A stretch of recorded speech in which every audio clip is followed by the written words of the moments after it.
Hello, hello. I am back at it. And I just clicked it. Hopefully everything works. As always, if you're in the chat, please do let me know about audio or anything peculiar.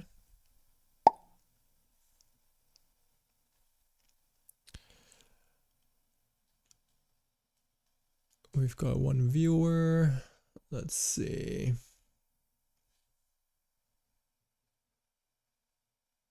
Anyways, let me just play this. Anyways, all right, I think we're going good. Let me just do some quick Discord promo. As always, I like to do that. So if I go to, just quickly do it here.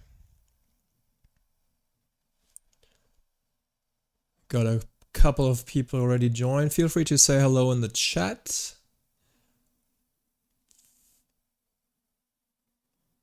In the meantime, I need to figure out, there we go, how to share.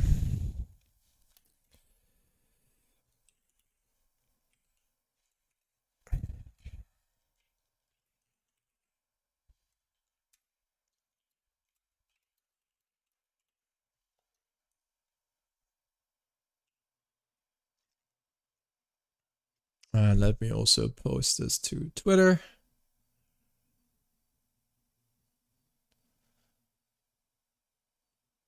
And what else? Should do LinkedIn. LinkedIn is always so professional. Hey Valencia, hi Gabe. Audio's good, awesome. All right, I'm just doing quickly my social media postings everywhere, just to yeah, stream it. Maybe we get a couple more viewers today.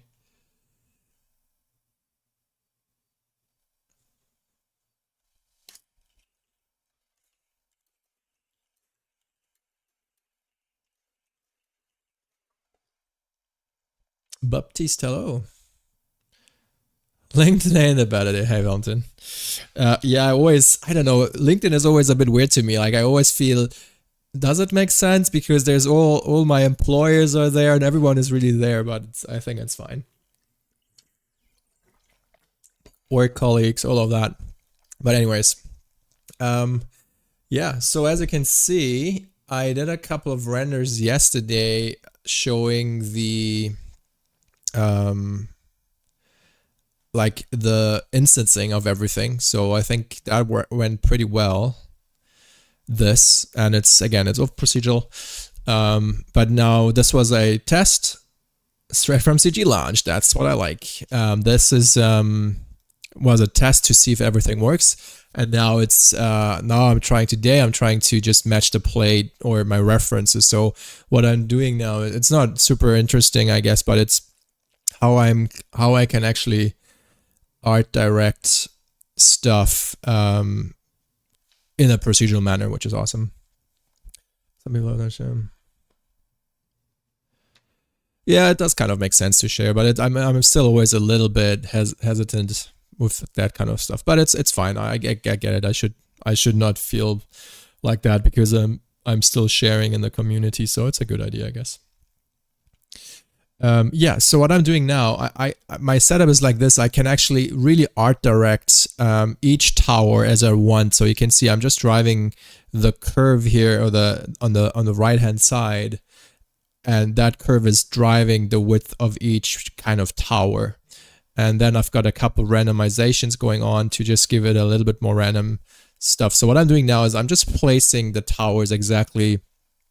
Thanks guys, where I want them to be, right? So it's transforming. It's essentially a simple line like this, which I'm then just moving with simple transformations and placing them in space.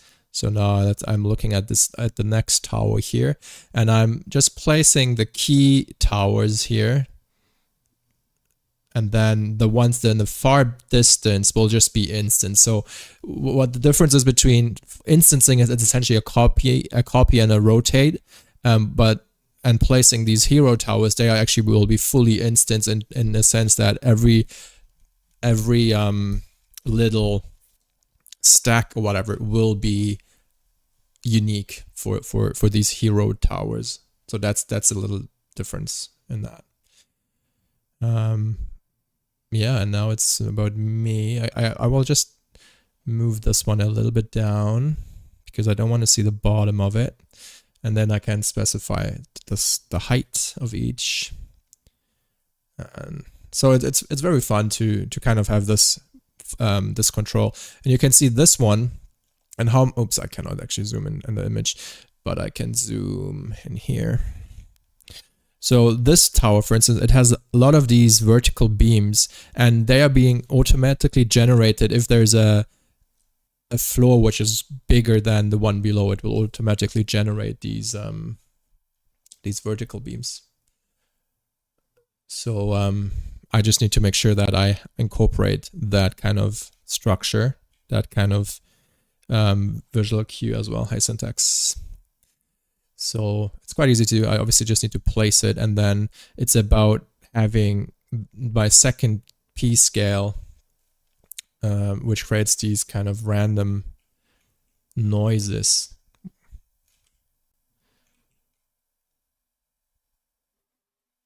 Which has these protrusions. You can see now they are kind of being pushed outside, and then there will always be these vertical beams created, and I can have a lot of them like this, and I can offset it if I want to place them.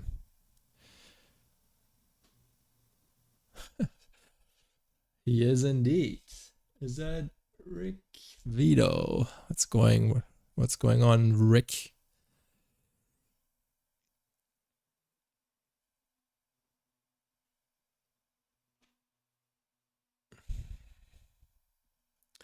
Yeah. Feel free to ask questions in the chat. I do have it open on the side here if anything comes up. So I'm happy to answer them as I go. Let's do one more hero in the really foreground, and then let's do two more actually. Let's copy our original one. Stack it in. I just want to create the bigger foreground ones as well. So I'm just moving this one back a little. Oops, not rotate. It's kind of in front of this tower. It's not rotated. Can you do Blender tutorials? Honestly, it's not a. I thought about this because there's a lot of obviously Blender content, but I have not seen many channels on Blender or videos on Blender which go into more like a, you know, production kind of workflow. It's all about mainly about doing things quickly and in under a minute and all of that. But there's no real. Oh well, I haven't seen them. Maybe there are. There probably are, but I have not really found them as much. Linux, yes, that's where I am in Linux. Linux is fun once you get it up and running. So there's definitely that. Okay, people don't want that. People don't want that. All right, let's make this one a little bit wider. Well, it's, as I said, there's nothing wrong with it. It's just, it's a little bit, you know what I'm saying, but yeah. So we've got 9 floors on this one. I feel like we need to see more. Like they can't just stop. I need to make this bigger and move it down. Like that, that's better.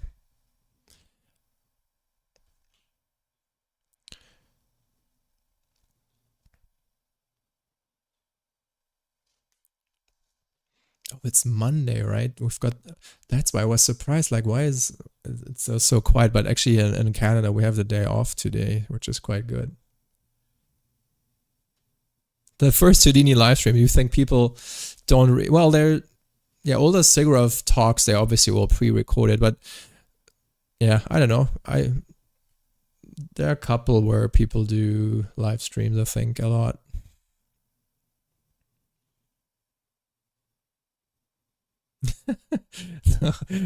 Gaffer, that's even a thing, Valentin. I know you like to see me do gaffer stuff. The thing why I do it, people will not really care too much about it. Because it's just, well, maybe it's actually getting a lot more traction these days than I give it credit to. Also in the Blender community, just by the way.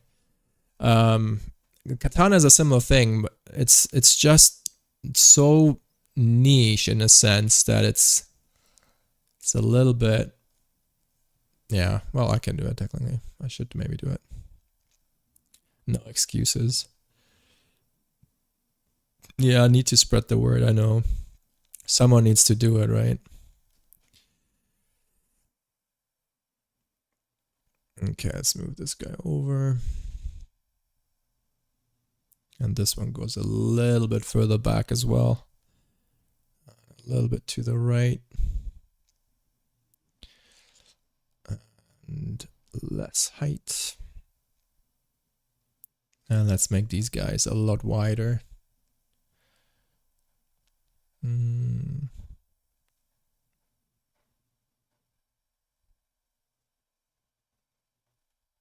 offset this. Hey Vista, how's it going?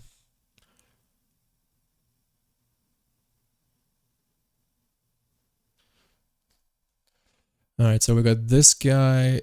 Do we need one more? Yeah, I think we need one more on the kind of in between. And then we might be good.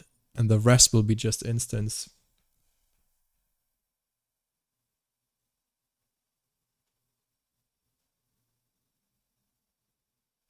Cool, you're new to Houdini. Yeah, well, what I'm doing is, I would say it's a little bit,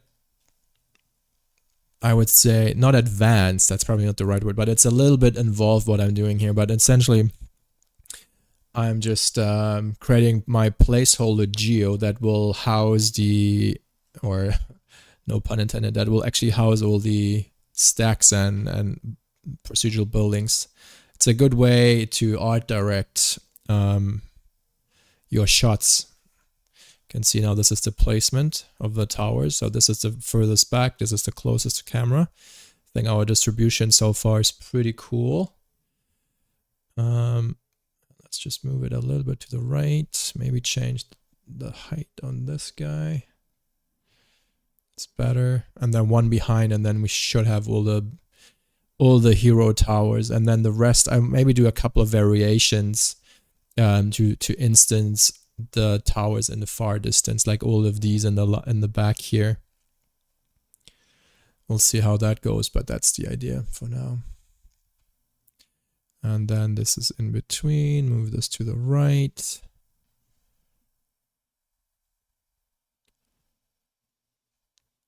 And have this go up a little bit more. Less wide.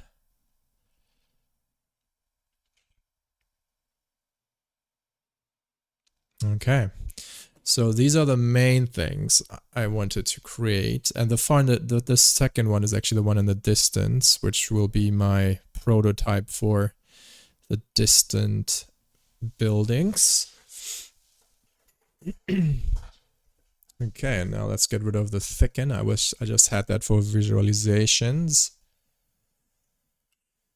Get rid of. Interesting why it's, oh, I know why it's so bright, because of this. Okay, so this will now, if I run it over my loop here,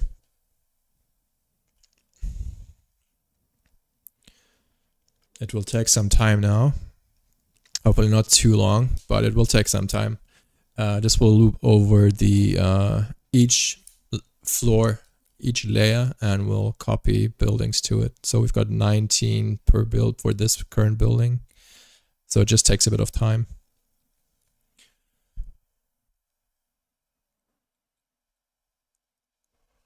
You talked to Holger from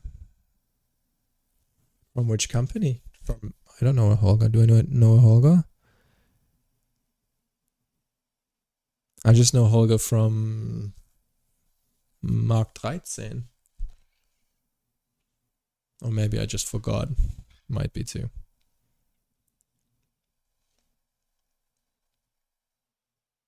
Ah, okay, from Sinisai. Okay, got it.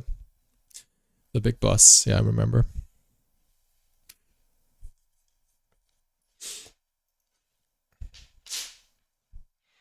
Yeah, so this process is a little bit tedious, but once you have your main towers established, then you can easily just instance them.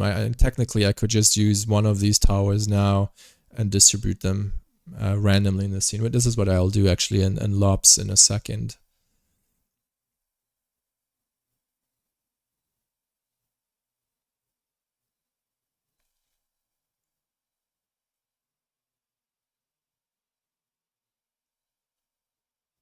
All right, you can see now. It's already hitting memory limits here. That's why it's kind of fading out. But yeah, these are all now fully generated buildings. And if I look back through my main camera, this is how it looks. I think that's actually pretty cool. I like this stuff, like that it's really overlapping like this. So this will create some really cool pillars on the side here. Okay, so vertical beams is this one. Let me just save, just to be sure. So these guys they are fairly quick. They are creating these vertical pillars. What takes long is the wires. Yeah, this is so cool. Like, let's go back here. So these things I really enjoy this because it's very close to what is in the reference as well. The only thing what is missing now is the wires going from building to building. That's something that we can do in a second as well. Do we want to loop over this? Let's just actually test one building. Yeah, it doesn't create too many wires, so it shouldn't be too bad. And this will go over everything, I believe. This will be slow, the right-hand loop here, because it's actually unpacking everything. Do we just do... Let's just do that quick. Yeah, let's do that. So I'm just using a file cache to just save it to disk. Hero wires, and because it just may take some time. Yeah, now it's doing it already. I didn't even hit cache yet, and then whenever I revisit, it will be very quick because it's just reading from disk.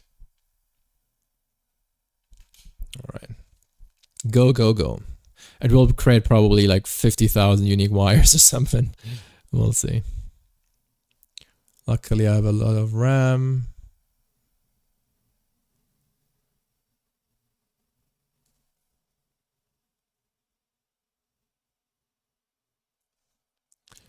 $45,000, as it seems. It's not too bad for the amount of buildings.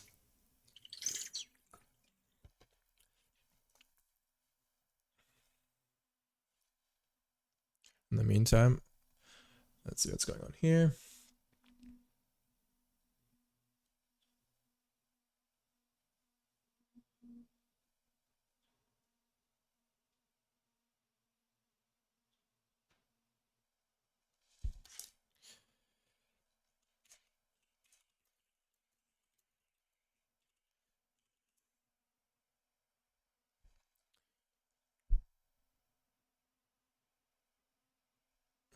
Go.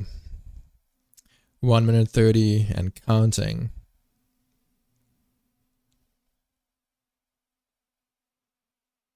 Okay, I think I did it. Now it's just about hitting single frame and save to disk.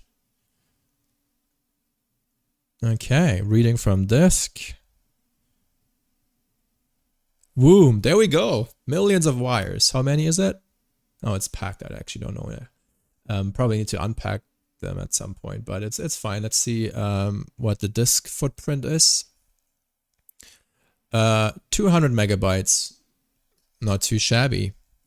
And yeah, we got plenty of these wires now. If I merge it together, we can see them now interfering. They are around the antennas, around whatever. They are there and visible, which is great. The lights should be fairly quick, I think. They are. And I'm generating now 1600 lights. Why is it 1800? Oh, because I have the second stream here as well.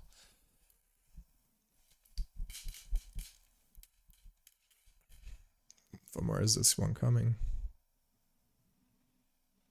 View, show selected. Okay, it goes all the way from here. That's not good. It should go from, it should ideally, the poly count of all the instances or what I have now currently.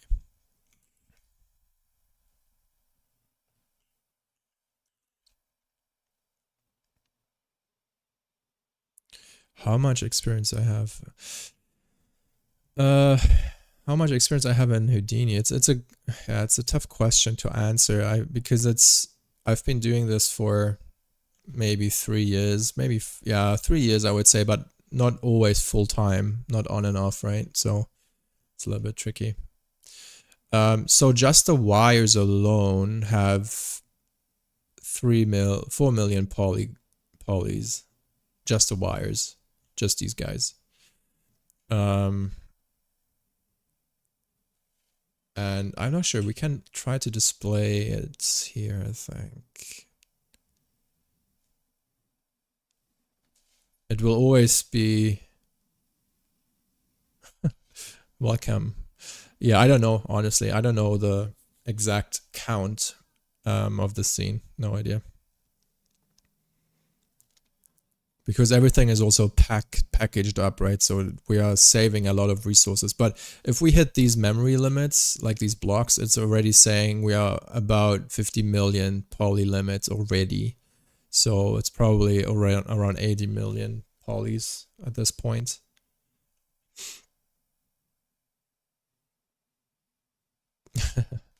Yeah, go to bed, man. Right, so let's do maybe 2000 lights instead. So now we have a bit more density. That's kind of, maybe it's a little bit much. Yeah, we need to see. This is something we need to see in the render then, whenever it's instanced. Okay, so, all right, let's actually hop over to Lops and just do a quick render and see if everything is working as it's supposed to do, supposed to work. It should be. Didn't change much. Oh, we just need to get the right camera because I did switch that up. Oh no, or did it bring in the right one? Cam main? Okay, it did bring the main one. All right, so we got the camera. We got the props. We got no wires. Oh no, we do have the wires. Got the wires. This is the shader. We got the stack paths. Let's see the lights. We got the lights, shader, we're pruning. Oh, this is the instancing I did to get more. Okay, let's just bypass this for now. We will do this in a second. I'm not sure what I'm editing here. Delete the camera override. And check where we are viewing from. So we're going up the blue stream. That is all good. Look dev render. Let's just 1 second.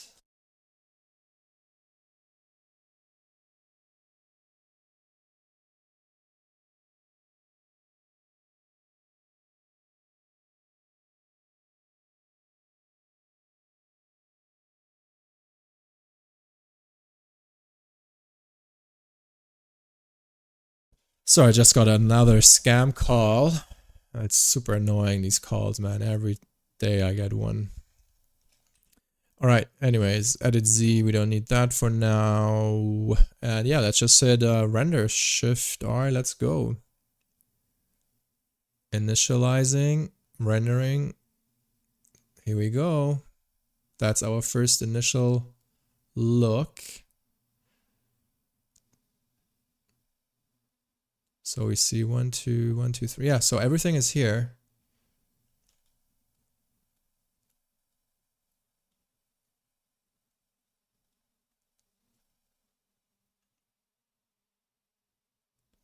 yeah, feel free to make this on your own. At some point, I will do actually a proper tutorial, like not a tutorial per se, but more like a rundown of how everything I did, and I will upload that to my YouTube. And once I did that, I will actually make the scene files available as well. But that's only obviously for my Patreon, so just keep that in mind that that will come as well. To give something back to my Patreons. But yeah, so now let's just tackle the instancing of these stacks, and I need to figure out how we want to do this. So let's first create the Solaris scene graph, because we want to instance not all of them, not all of the towers. We want to kind of figure out a way where we can pick one, but I think that will be very tricky because these are all instants. But what we can do, because they are kind of in a line, we can just, yeah, use that. I think that should be fine actually. And how it's working, I'm putting everything into this instancer here. As a beginner, yeah, it's definitely a different way of thinking, Solaris. It's not as intuitive as you might think coming from like a non-layer based render system.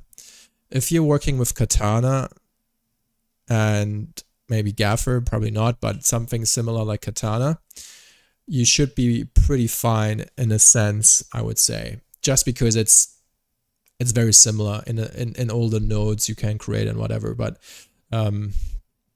I get it that it seems a little bit intimidating. All right, that's my main camera. And let's move these guys all the way back. Maybe here. Actually, why did I remove it? I want to see it.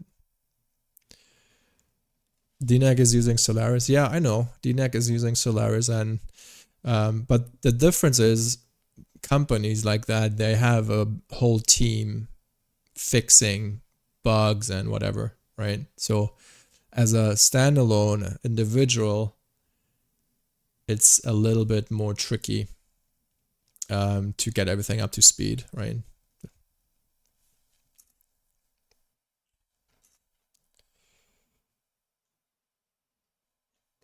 And Houdini in general, there's just so many knobs and dials everywhere which you can play with. It's also a little bit intimidating as well. But once you grasp it and you kind of understand what is doable or achievable within it, it's a very fun way of working. Yeah, DNAG, I think what's happening, Clarice dropped their developments on Clarice, so all the companies now that use Clarice in production, they are looking for something else. I think that's kind of what's going on.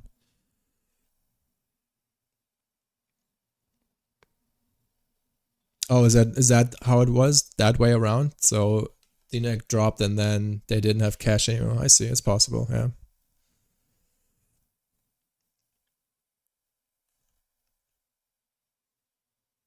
Okay, let's see, what is this? Okay. So and now I just tripled my poly count by just instancing it even more. And it will not, on disk it will not use memory, it's all instancing, but in the viewport it's struggling a little.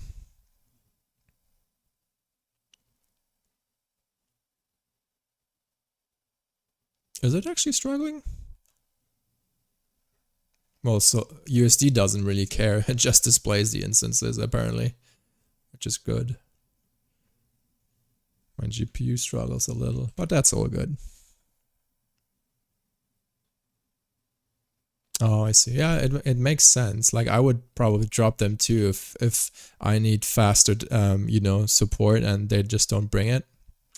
I can see that. There we go. Now we just have boxes. Because I do want to rotate the points, so I can just do random orientation.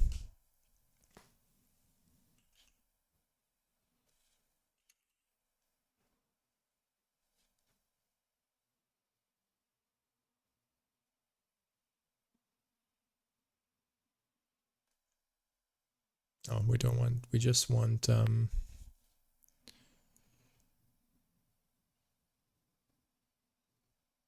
no cone angle. There we go. So now we kind of rotating them arbitrarily, I think it is. Yeah.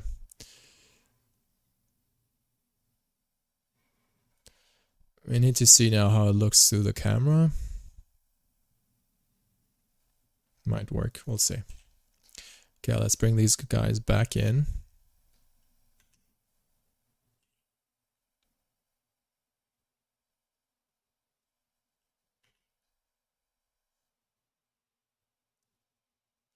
So more stacks.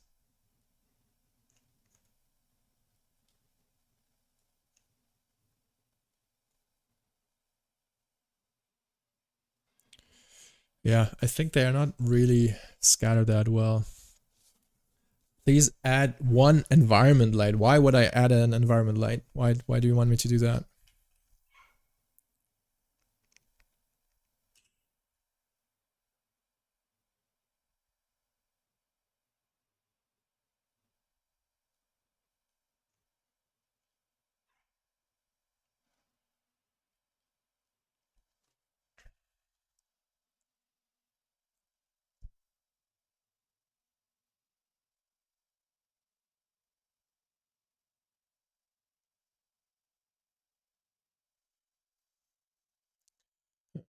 I still I can't fully art direct. The only thing what I can do, I can transform them before going into the instancer. That's what I can try to do without the orientation. Let's try this. Transform.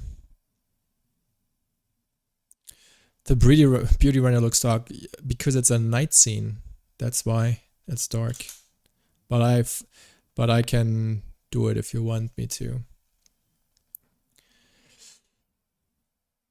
I can do that in a second when I got this placement working.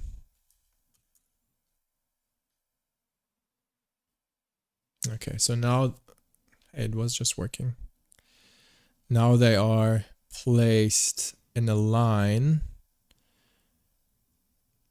which is good. Now I just want them to be maybe a little bit wider. Let's go 750. That's better. Let's check through the camera. All right, that's kind of what I was after. 1, 2, 3, 1, 2. We see them in the distance. Okay, maybe let's just do another loop.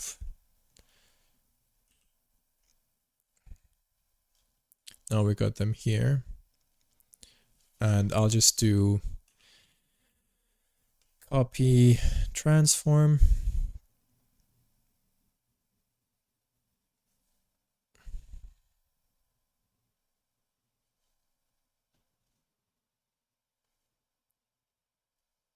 It gets a little bit sluggish. I think it's because it's updating the scene graph tree as well. Hey Jakob, how's it going?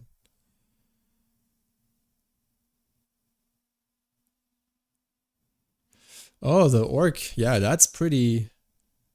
The orc is pretty old, I think, but it's great that it's still very helpful to you. I appreciate that. What's going on? Is it dying now?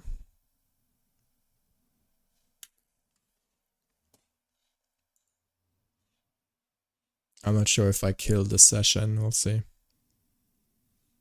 Okay, luckily we just got back. Let me save quick. Okay. Let's just hit Alt-Shift-A to disable manual update, so everything will be a lot more snappy.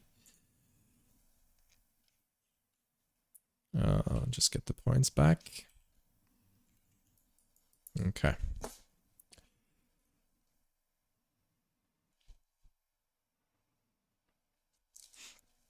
Yeah, I appreciate it. Thanks. It's great that my content is still relevant for even today, even though it has been out there for a while. It's still good that it's still relevant. 150. Let's see what this looks like. Let's create an output node. So we always have the right exit. Do you start in subs and then at some point go to Solaris, or do you just jump? In this project, I started out in subs to create everything, and then I just brought the instances, like everything back in here. I found this a little bit easier. Like I could have done everything in a sub create node within lobs or something, but sometimes it's just a little bit quicker still to just play around in subs. All right, so I think we got all the stuff. Let's see if it renders or if it will explode. Let's go Arnold. Let's see if the instancing works.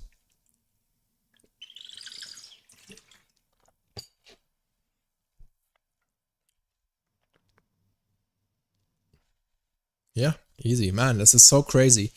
We've got, so one tower is approximately, how much is one tower? Maybe 20 million or 15 million polys. And now we have, I don't know, 1 billion polys. All right. And we can also navigate. You can see all the lights. Here, there's the bright side. The moonlight lighting each stack.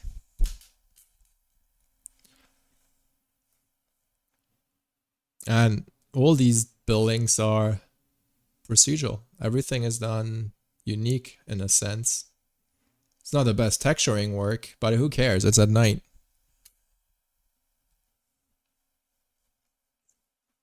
No, it does not hit my memory limit because instancing means it will repurpose the memory footprint for every instance essentially. So it just reuses them. So that's why it's not a big deal, honestly, to do this.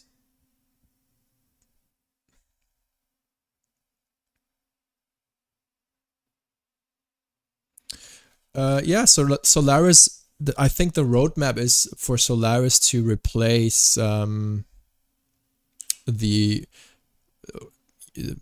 replace, sorry, challenge other companies like Katana or Gaffer. That's the idea. So you can do pretty much a full production, like a multi-shot workflow within Solaris already. You can easily do that.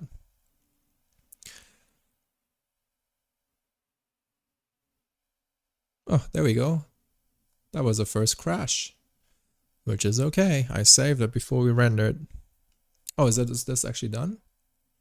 It is done. Now let's see how, in the meantime, let me just bring this back. Yeah, Houdini still does crash with Solaris. It's not very robust just yet, but it gets better with every time. Comp v11. Hopefully this is good now. We still haven't completed this project, but this is hopefully the final update.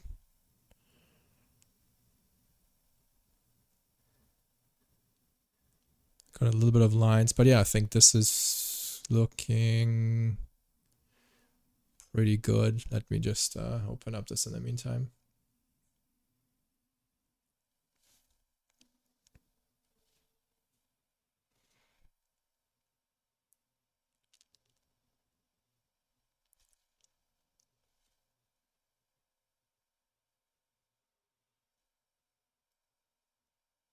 Just sharing something quick.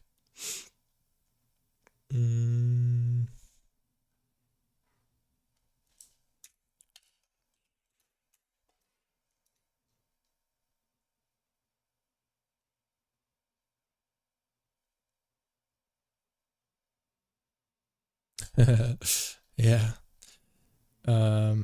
What's it doing now? Is it just doing the stacks? Oh, it's probably doing the stacks quickly. The thing is now, obviously, being procedural, if you don't cache anything, it will just regenerate it every time. So it's not a bad idea to put in some caches in between to just have the startup time be a lot quicker, and that's what I'll do next. Like once this is caching now, I'll just do a file cache to store the current look.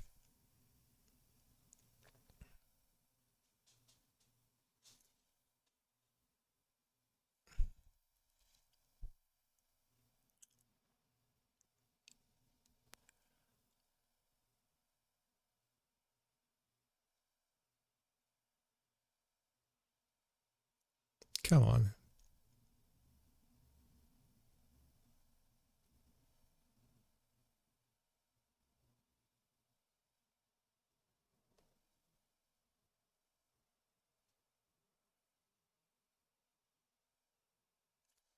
Okay. Still doing something? No, okay. So now that's me just quickly go back to the subs to save this. So I'm just doing a file cache.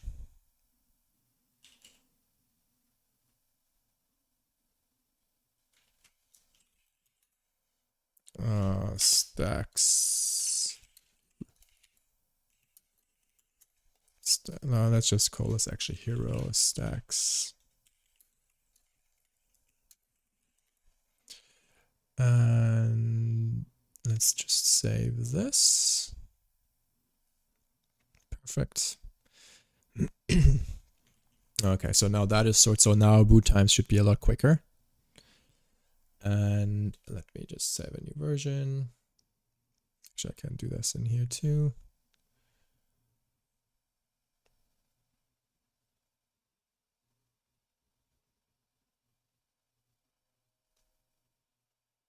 Version 9, perfect.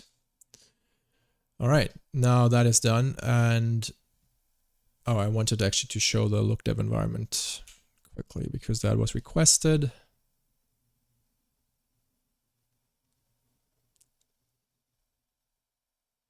Let's see if it crashes again.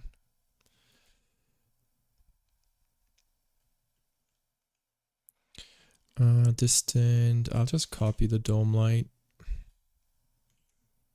in here for now. And now there should be a dome light.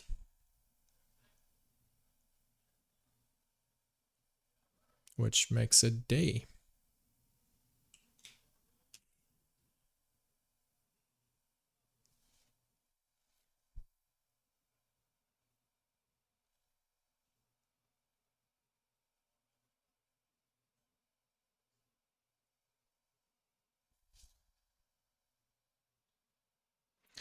Yeah, it will take maybe, I think, to fully feel good in Houdini, it probably takes half a year or so to grasp all the concepts they are. At least I can obviously just speak for myself.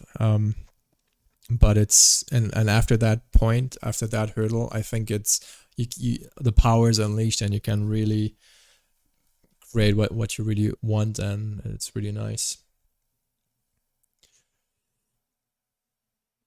Yeah, so here's a day lit version of that same environment. Lights are still on, but that's, I guess, okay. So all the instances are fired up, and I'll do a comp test in a second to just save this out in comp and just see how that looks. And then I want to do these in between cables for the hero assets. That will be fun to do, I think. We'll do a little bit of vellum, I think. Yeah, and all of that.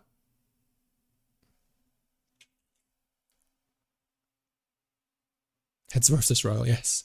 Pisola knows. Pisola and I think, started roughly at the same time. Like, I think I was a little bit ahead of you, but then you picked up it a lot quicker, I think, than I did. So we went through the same struggles. Look dev render V001. Let's just include the a couple of years ago. Yeah, but I was like maybe 2 months or 3 months ahead, I think, or maybe a half a year, so not too much. yeah, you specialize in effects, right? That's your main thing, or what is your specialization? Hip name. Why doesn't it have the version in it? That's weird. Is it because of this? Okay. All right, let's just do make sure that the field is off. But Karsten, yeah, Karsten is out of competition, I think. He's the nerdiest one ever. Like the nerdiest of them all. All right, now let me render this to disk. Hey NJ, man, how's it going? Good to see you in the chat. As you can see, I'm doing more and more Houdini stuff, which is really fun. Let's go Nuke.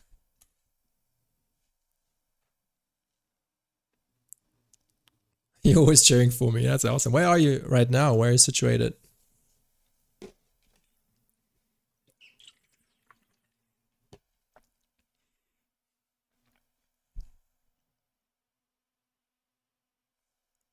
Okay, let's open this comp. Oh, still ILM. Okay. ILM. It's good. Glad you like it. Oh, that's still cooking. Should beginners stick to Karma or use Arnold? Blah, blah, blah, blah. Right now as well. I don't know, man. It's picking render engines is always like the big discussion.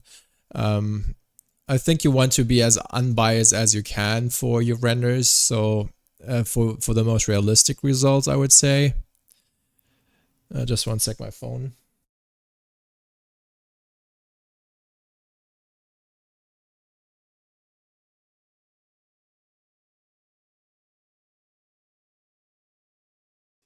Okay, I'm back. Karma in a sense is faster in certain elements, but it's not always the best. The cool thing about Karma is it has XPU, which means it will share GPU and CPU resources at the same time. Arnold does not have that feature. You can either run on GPU or on CPU, but they have pixel parity in most cases, which means it's kind of the same. You can launch two render jobs at the same time. One is working on just the CPU and one is just on the GPU, and each renders one frame, and then they're pretty close in the end result as well. RenderMan has XPU as well. It's also not fully feature compatible yet, I think. So there's always pros and cons. I don't know. Stick with a render engine and just get dialed in it. Once you feel like you mastered that, you can learn a different one. But yeah, I would say Karma is pretty good because it just ships with Houdini, right? The thing with Karma is, if you want to work with Karma, I would recommend you use Material X, because you would sometimes want to render something in a different engine. If you use the Mantra nodes, it's always a little bit tricky to bring things back to to a different render engine. Just maybe something to keep in mind. You worked on Feature Anim. Is it the cat movie? Or what movie is it? Maybe I should not. Yeah, I don't know. Or is there a different one than that? Maybe there's a different one. I don't know, NJ. By the way, please don't call me sir. That makes me feel really old. I know it's respectful and a cultural thing, but it's always a little bit... it always makes me feel very old. And I'm not that old. Thanks. Render 36 MB. Let's see what we get. So, render the stacks a day because you wanted me to render them a day. So obviously the lights are still on, but this is now my instance in the distance. Kind of works. I have a question about XPU. Does it have the same memory limitation? Great question about the memory. I would guess it has the same limitations because they can't do any, like, they can't, you know, do magic with it. It will still be limited in a sense to something, right? So I can't fully, I don't really know, honestly. All right, let me pick the depth values a little bit better now. I think this is nice. We see a little bit of hazy now on the distant ones. Maybe pick this guy and maybe pick the black pixel. Just good to compress the depth a little to get some nice views there. Oh yeah, sure, using Z for depth, Z for fog. That's the way to do it. This whole image was set up for night, so my settings are a little bit off now. But they will still work. Let's just now lift it a little. It's always good to have always a comp on the side while you experiment with the look. Why does this not do it properly? Because the alpha is white, so make sure your mask is not alpha, but it's actually a float, the RGB component. Otherwise, everything will just look bad. I messed that up before.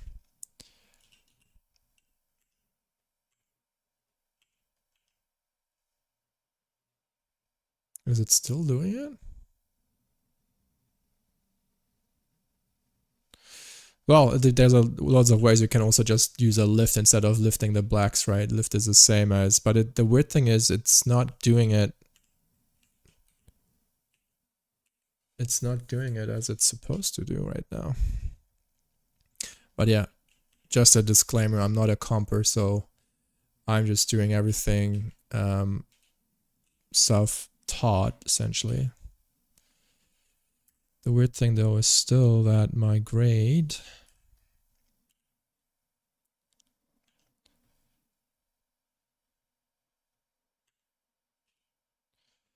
should still not mask. It should be the red channel. Let's see if this now works.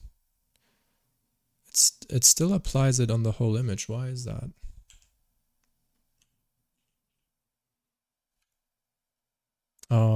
I need to clamp it. That's why. White clamp. I think so. Or is does the lift not lift it based on the mask? It should still do it. It's weird that it lifts it globally. But yeah, maybe you're right. Maybe I'll do the constant approach.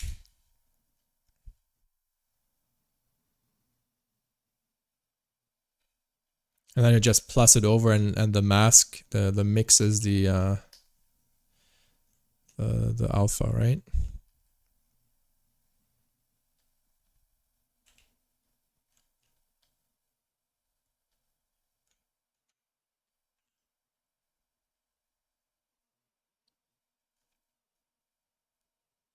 It's weird. Why does it do that? It's still doing it.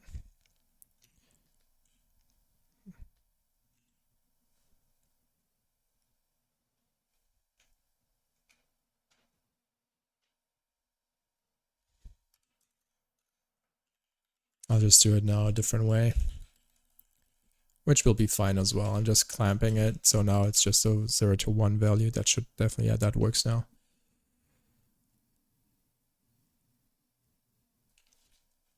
I'm not sure what eddy is, but deep comp, I have used deep comping already in Nuke, so that's deep comping is a really good thing. Now this works too. That was weird. I think because it wasn't clamped. Okay, so now I've got the depth phasing, and finally.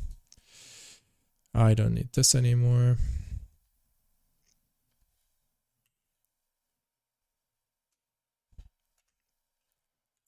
Diffusion. Yeah. That was also based on this.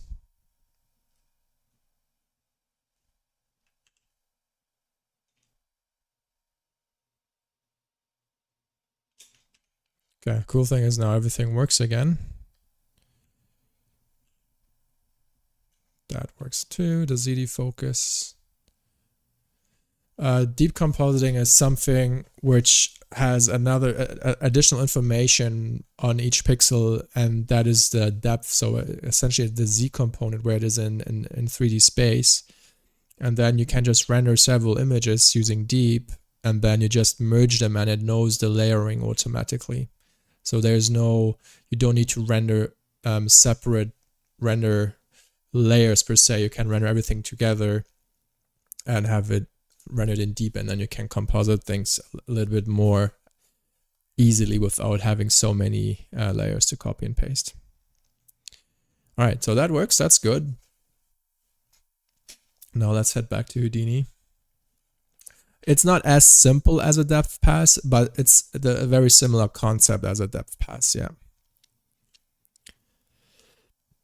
The only difference is it does render, like the file size is a lot bigger on disk. But if you don't care about disk space, it should not be a big issue.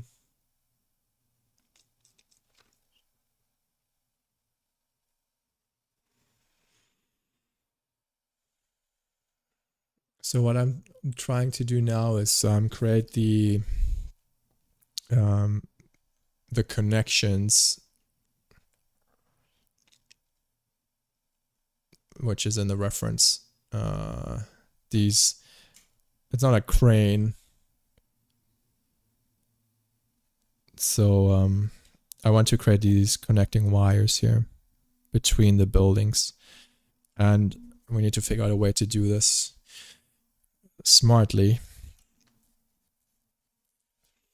Have you generated the houses separately and then import again in a scene? Well, they are, each house is, like I've got 10 different variations of each little shack. And then they are randomly rotated and scaled and placed. Okay, I haven't seen that gas thing for Eddie yet. Okay, so what do we want to work with? Props. Technically, we just want the top pieces of everything, right? And we can do it with a bounds, I guess, and then move the bounds a little bit down.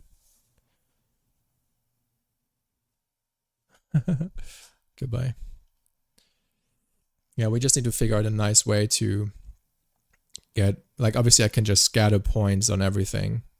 Like I can just do this, which is maybe not the worst idea. And then just loop them and get the biggest ones or something. And then we connect them. Yeah, that's maybe a way to do it. Okay, so let's see how we can do that. Do we have our stack ID? We do have our stack ID. So I can just do a for each loop over each name primitive. And that is stack ID. And it's on a point. Was it on a point? That's on a prim.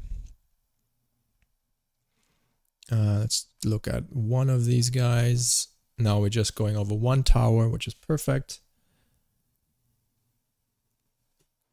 Well, I will show a complete rundown in the tutorial we'll be doing. So, but yeah, essentially I scattered points, rate them vertically to find collision objects, and then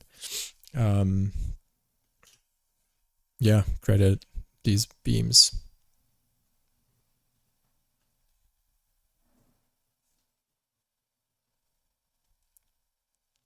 So can I have it like half, like 50% or something? I think that's not how it works, right? I cannot just have, like, I need to find a way. Oh, I think I know a way. With adjust float. That should maybe, that I think has the option to do bounding box based on height as well. So you can do constant bounding box, force it in Y, and just have a look at the points.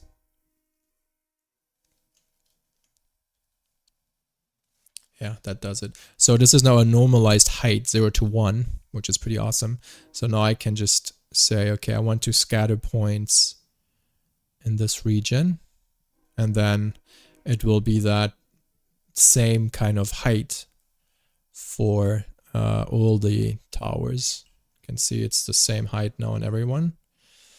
And now it's just for me to either blast them or let me think quick. Should I delete the rest and then do a random selection? Because I'm not sure on... It's just doing it on the beams, which is okay. I could technically unpack it. What if I scatter? Scattering also, oh, it does actually do the houses as well. That's cool. Okay, so what I can do now is I can just delete or just remove points.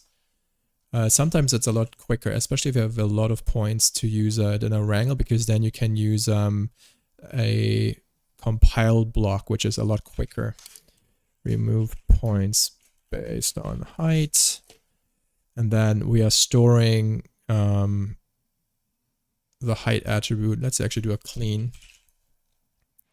Clean will just get rid of data. Nothing on it. And now we just have height. Is it height here too? Yeah. Now I can just say if height is bigger than my value, I just want to remove that point. Remove 0.0 pt num. You can also just do a very simple blast. I can show you probably both ways.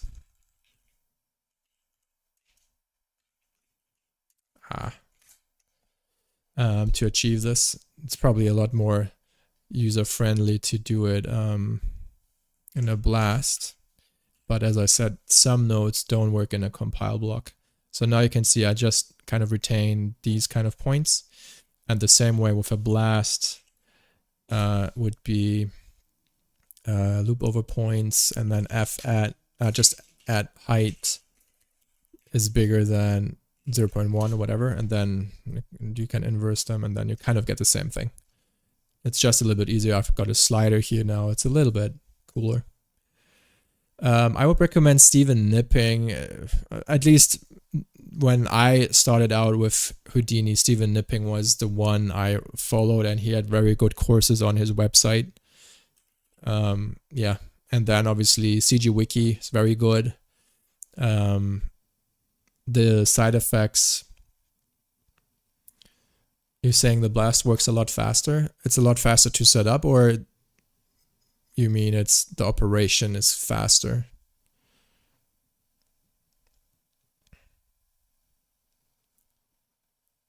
Okay, so now I'm just deleting points. And is it faster than Vex? I didn't think it would be.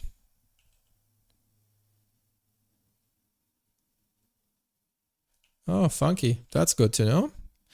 Then I'm not sure if blast works in a compile block though. At least I tried that, I think, and it did not, but maybe I was just doing it wrong. It's potentially right. Height bigger than, you can also, you group in Vex. Okay, got it. Where's my little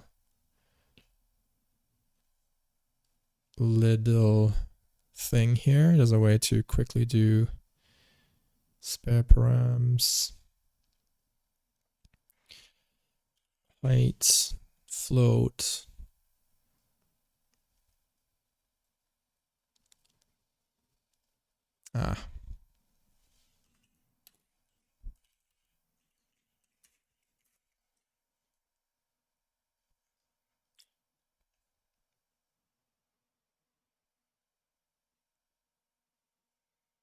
All right, now we're using this. No code.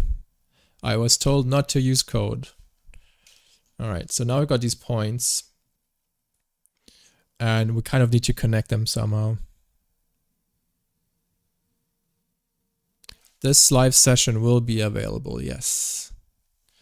I had my stuff at some point on YouTube, on Twitch, but the problem with that was that they get deleted after some time, and yeah, it was stupid. Now I'm just using it on YouTube and done.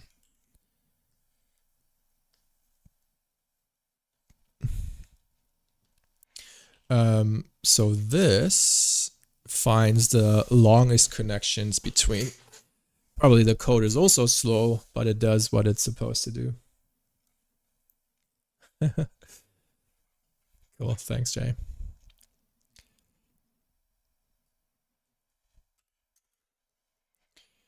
So now I'm trying to connect these long buildings. Okay, that does work.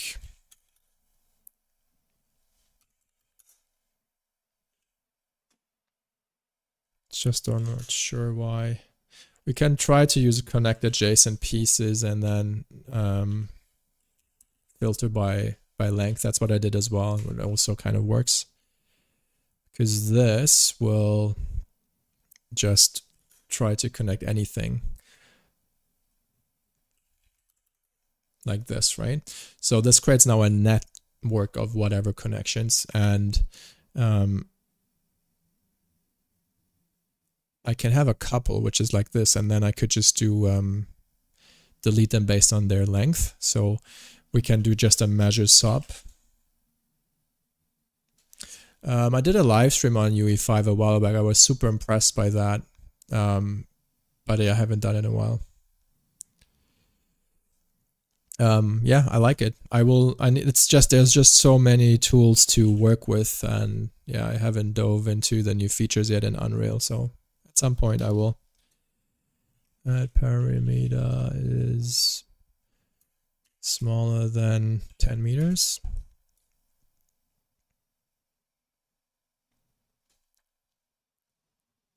Prim.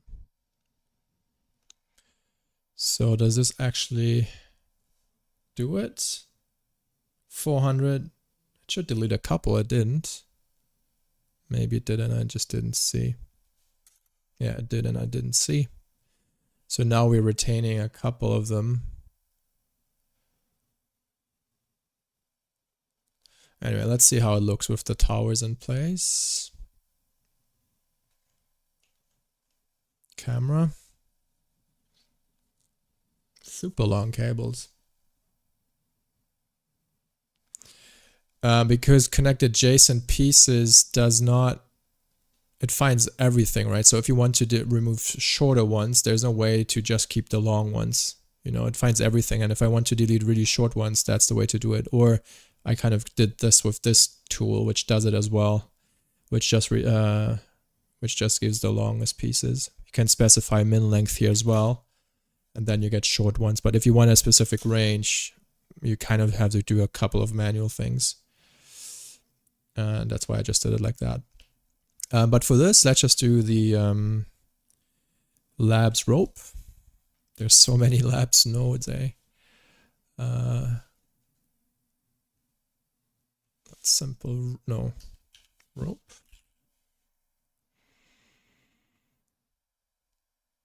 What's the node? Was it not called rope? Wire, right? It's probably wire. Cable. Cable gen. Okay. So now it does a resampling. It's manually, automatically. All right, so we got a couple of wires. Let's just do 2. Make them thinner. Probably have way too many already. Less resolution. Let's do pseudo gravity. Have them dangle a lot more. There we go. Now they're dangling.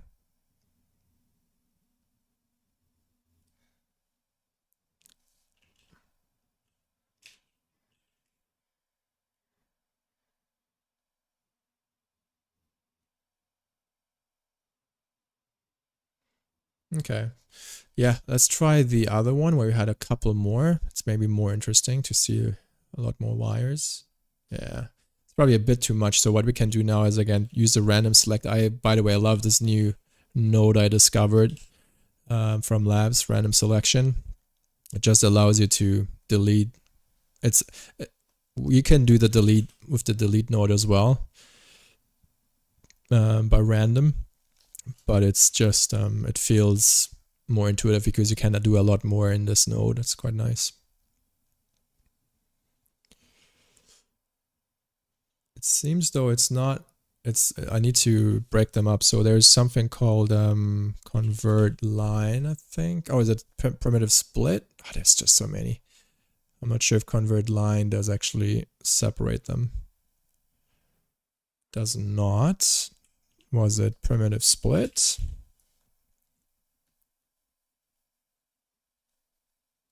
Yes, primitive split is what I wanted, because now each wire is essentially individual and I can easily delete them. How many I want? Maybe this is cool. How does it look in the viewport? These are connected, and then we got super long cables, but I guess that's okay. And there's a lot more things to play with. Let's first do the clean again.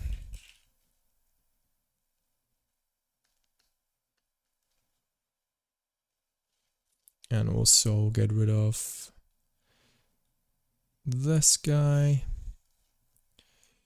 Do you know how to change machine and worker name? Yeah, you can do it right in here, I believe.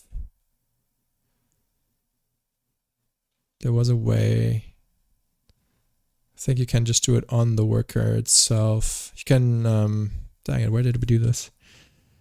Actually, in Linux, there's like a folder on disk. Let me just quickly do something. How can I change the deadline worker? You got it working?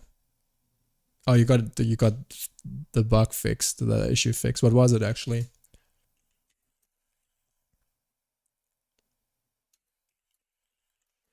I just recently had to rename everything as well, but I'm just asking ChatGPT quick to do it.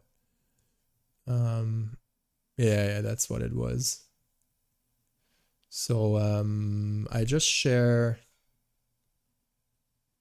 Where was that again? Share. Wasn't there a way to share response? Yeah, here.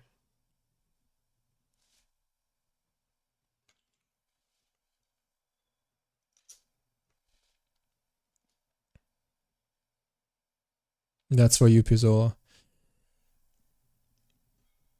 Yeah, I don't want to. I don't want to steal tools, Raw. It's not because of stealing, because I want to, learn as much as I can on my own, to just use them. The labs tools I created a cable generator already. I know kind of how it works inside it, so it's not too crazy. Random scale. Let's go 1.5 of that. And then we also want to create sub cables around these guys. We want to maybe twist them factor 5. Because then they are loopy loops.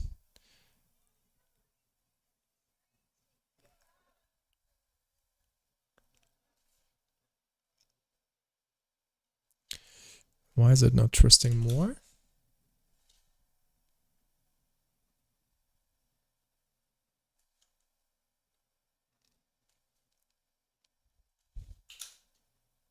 Okay, we need to offset. And then we also want the spacing to be off. There we go. Now we got these rotating wires around this. I think that is pretty nice.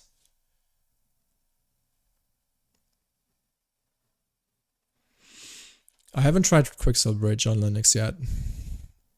But I use OD tools to bring in all my Megascans assets. So I have my asset library here and then I also have like a Megascan section. So I can just have them in here And whenever I want to now create something, I can just import this. It actually has USD support as well, which is pretty nice. Hey, Johnny. And I can just drag it, and then it will create me the material assignments and everything on the fly, so I don't need to deal with all that BS that was always there before. Yeah, labs is also an option. There's lots of, as I said, Houdini is full of options. Yeah. All right, so clean, and this will be, instead of doing this, copy that guy. That should still work, shouldn't it? Yeah. And these will also be part of the wires, so I will need to hook that up.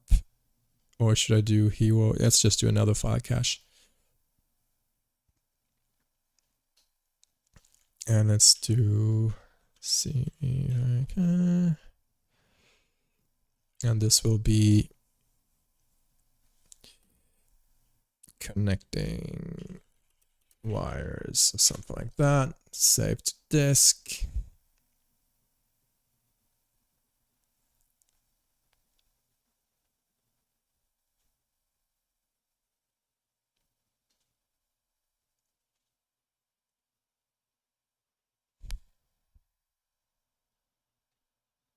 Why is it taking so long now? Not sure what it's doing now. I don't know, we'll see.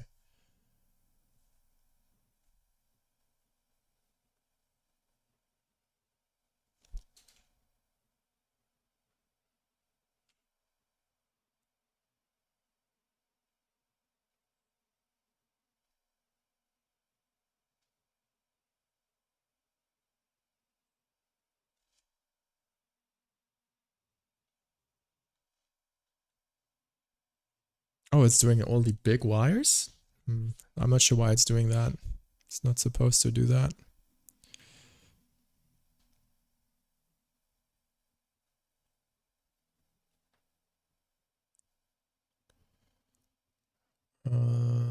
Part stacks, hero wires, 8. Okay, I'm not sure why it just thought it needs to recreate them. I want this guy to save this to disk. Yeah. And then I want to merge them. Have a good night. Thank you. So if I would have connected it to these wires, they would have actually be also on all the instances, which I don't want. I just want to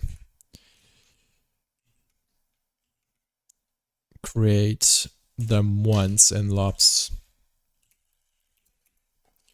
Right, so that's the only thing I want to connect. So let me just move this down a little, and then we just lock it, go to LOPS quickly, and then, you know, at the bottom here, I'm doing the more stacks. I don't want to do it above this, because if I do it above this node, it will be also instanced. Oh, do we want it? Actually, yeah, we do want it to be there as well. So we can just hook it up maybe in here after the other wires, paste the path, drop that in here. The rest should work just fine.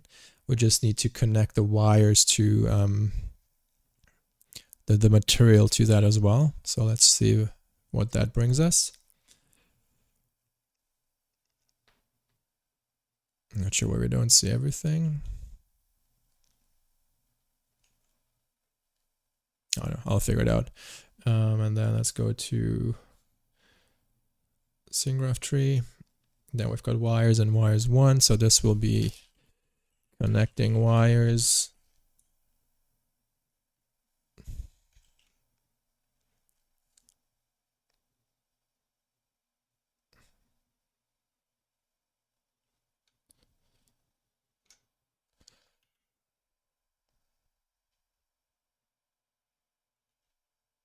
I'm not sure why it's not connecting.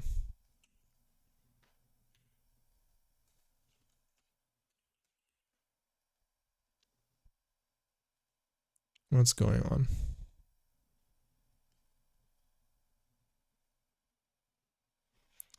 I've got interxeons, I believe, in this machine here.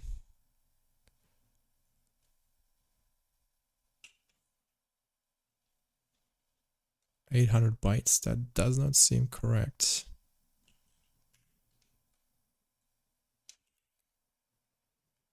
Something is going on. Oh, it switched this node too? Why? I don't understand why that happened.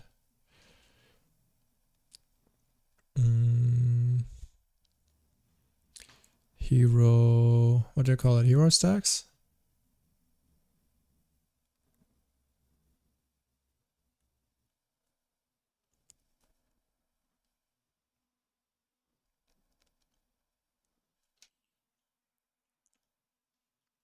That was weird. Okay. That was something. I'm not sure why it did that. All right, so now let's save this again. That's not cooking. Okay, so let's go back then to LUPS and see if it's not working. Yeah, there we go. That was weird. All right, so these will get the other wire shader. Can I just copy this? Copy, paste. That has now the wire. Yeah, how did it? Stack cables. Okay, so now we've got those in place, and they will also be instanced to the distance, which is cool.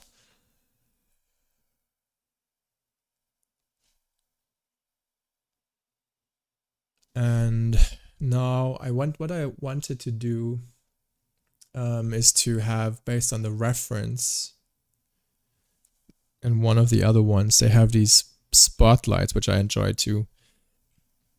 So maybe that's something I will need to do as well. But for now, let's just see what that looks like now with the cables. Go down all the way.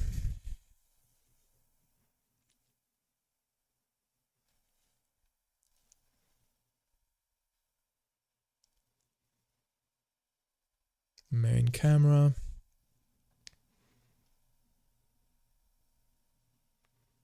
And Arnold.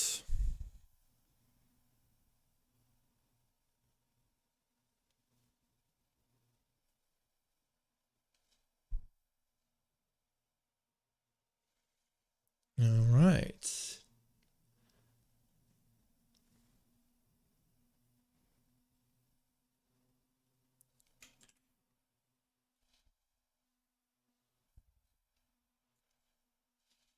I'll be back in a sec.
All right. Yeah, we got the wires. They're a little bit chunky, but they could work. Yeah, I think I want to have them a little bit more dangly or something. And actually, let's go back to the night shot. So let's get rid of this. Oh, and I also think we have a little bit too. We need more lights. A little bit more lights. We need more lights. Let's go back to the lights. Lights. And this is where the light magic happens. And right now we have 1400 lights for all of these. Should we say we double it? Let's go 3000.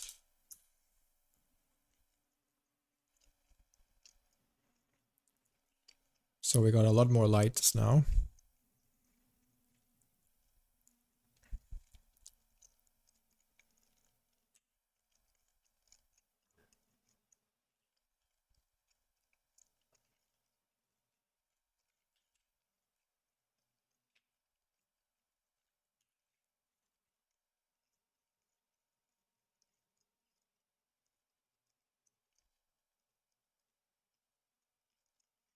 Oh, and by the way, if you haven't done so, we do have a Discord server. Feel free to join that.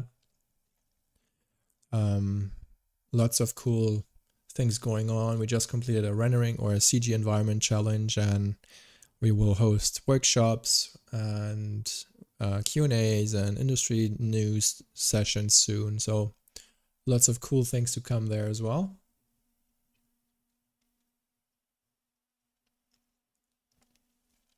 I'm not sure if we need to boost that key light a little bit more.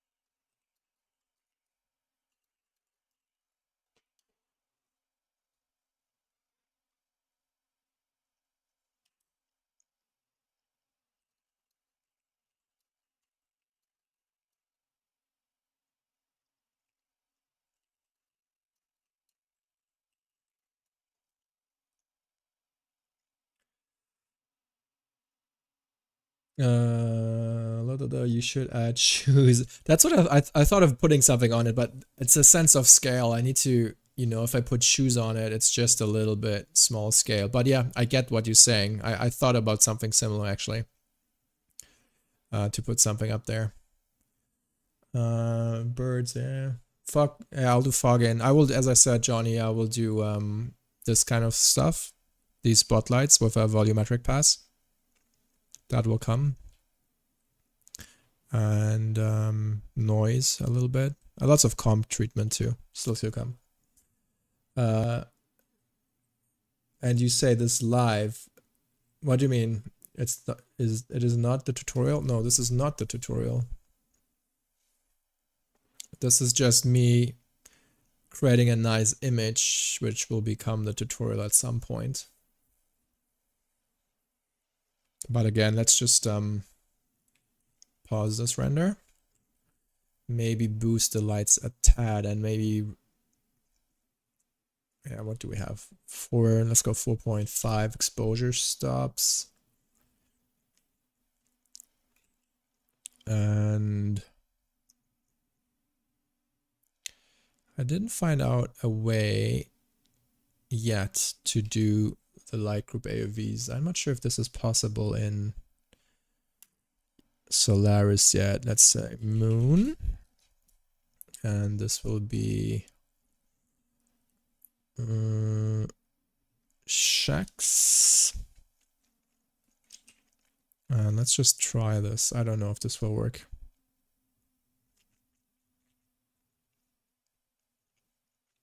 Was it underscore asterisk, right? To capture light groups.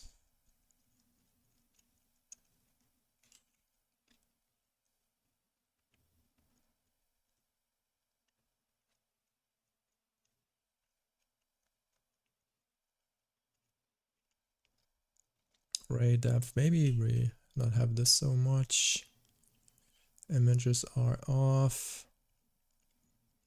For now, the sampling is fine. Okay, let's just render this to disk.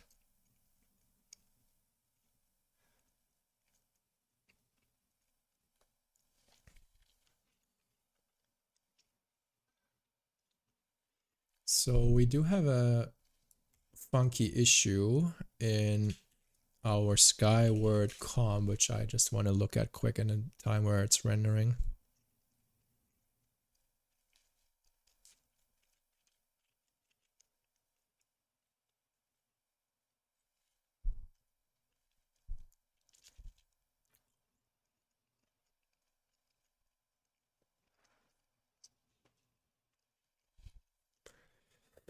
Okay.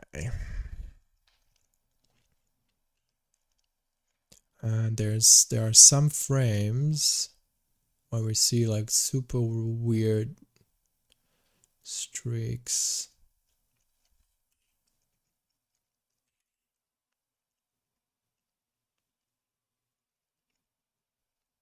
There was one. There. Can see this thing. And I suspect it's my PMAT acting up, so I just want to see if my thought is correct. It's not correct. Damn it. Let's see where it pops in.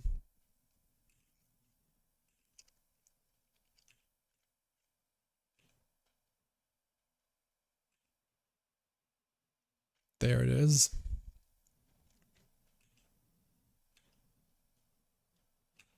There it is.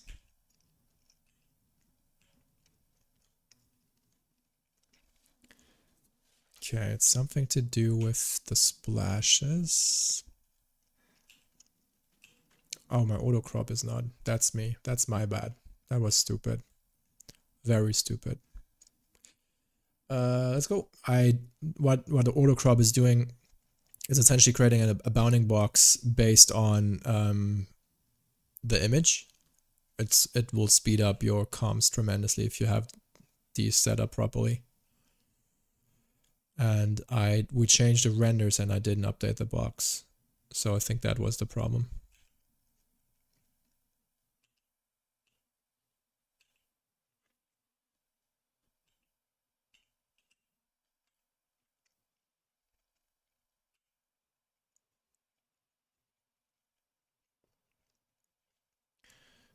You might wonder what is this, but these are the clouds being very soft. So the clouds go on top and then it will be nice.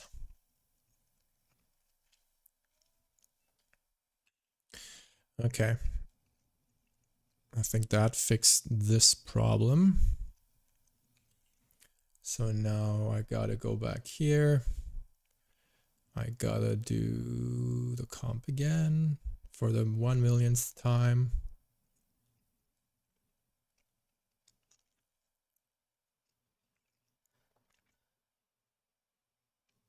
Okay, comp is cooking. All right, I guess the render is also done by now. Is it though?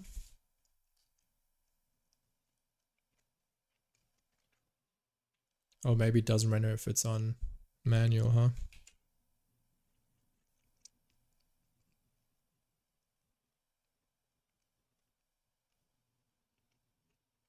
Oh, it doesn't like my syntax? Why not? I thought that's the way to do it.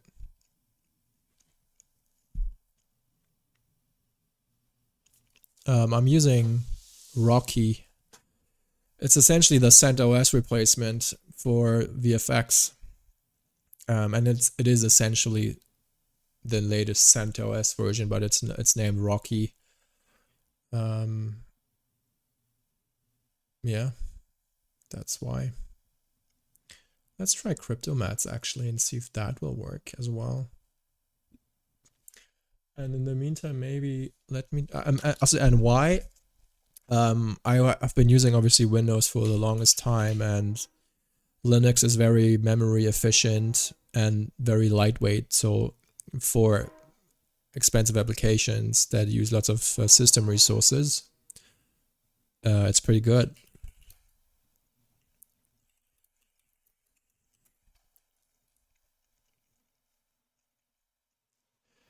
Harrybird. Huh. He's a work colleague of mine.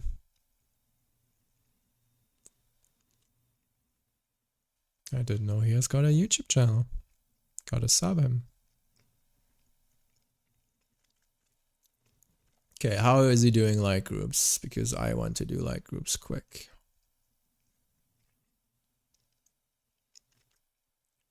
Oh, he's doing it the old school way. Okay. There's no way to do it smartly, like with the asterisks.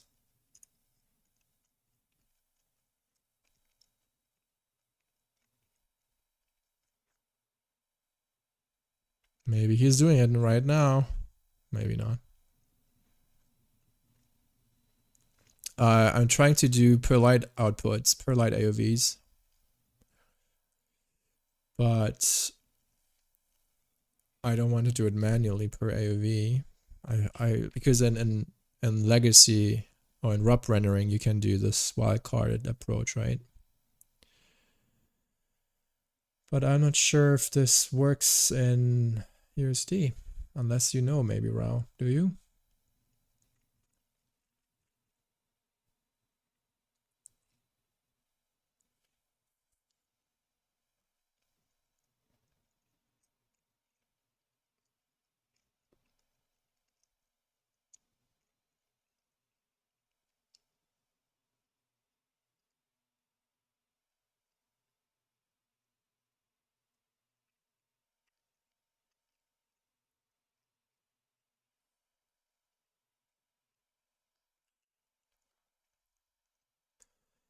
Because in ROPS you can do an AOV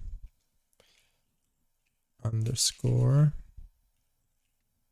asterisk, and this will automatically create all the AOVs for each light, so you can independently color them or adjust them in comp. But it seems not to be liking that syntax. See, it does complain right away. It's not a valid path. What does this do? Optional AOV name, otherwise the AOV name is just a prim name. Oh, okay. Maybe it will work on this end.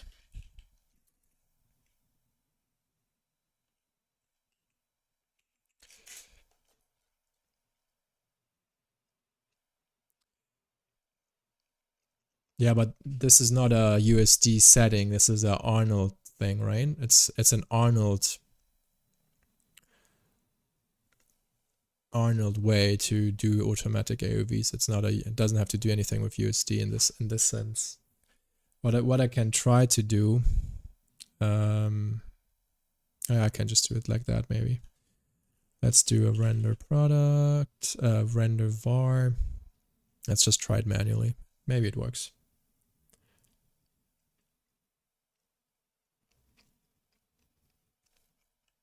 Let's first get rid of this one. And let's just try per light, or we'll just name it PLO, per light output. And this color is 3F, which is correct. And I believe, oh, I should have, do I still have the video open? No.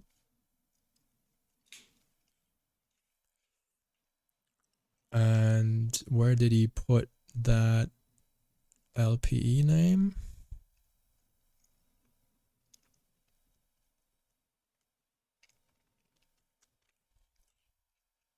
Source name.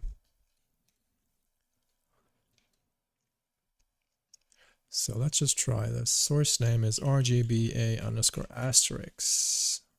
Source type is LPE. That's actually, it might just stay raw potentially. And the name is PLO, which is okay. Float. And then this just needs to be added to the render product. Where was that trick again? Let's just see where it's being added to. I hope you can't hear the train going crazy in the distance there. Maybe you can. Yeah, so I still need to add it to this section here.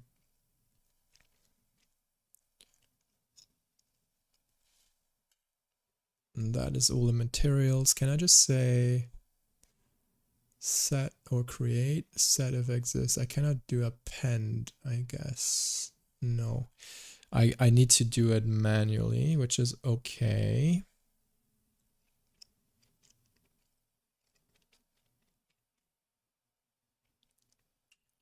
Copy. Paste it at the end. So now we've got my render product added. So hopefully now it might just work or it might just not work. And I also enabled crypto mat. So let's just see if I render now, what happens.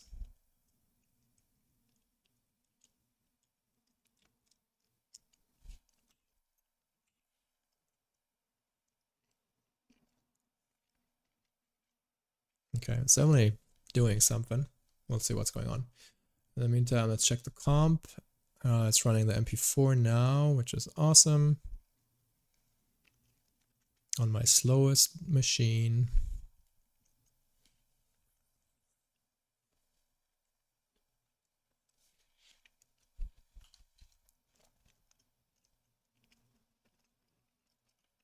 Okay.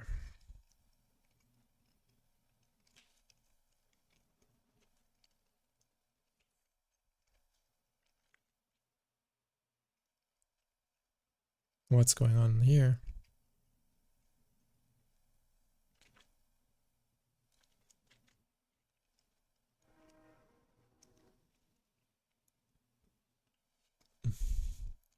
Okay, that works.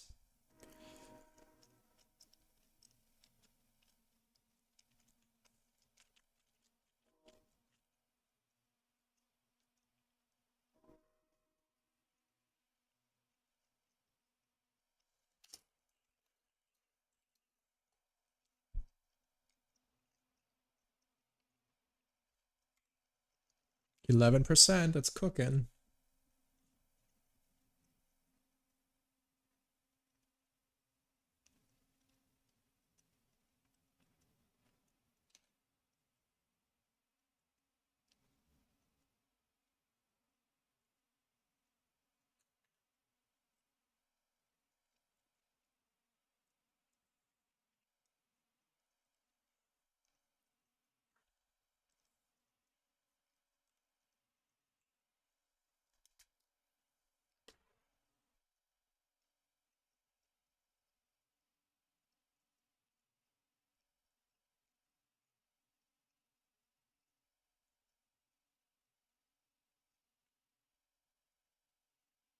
Hi, Jonathan. What's cooking?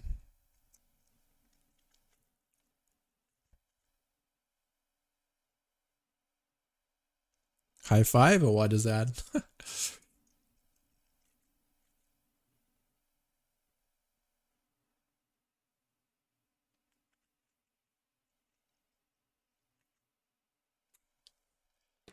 Okay, capture some nice ones and put them in the Discord CG Lounge goodies.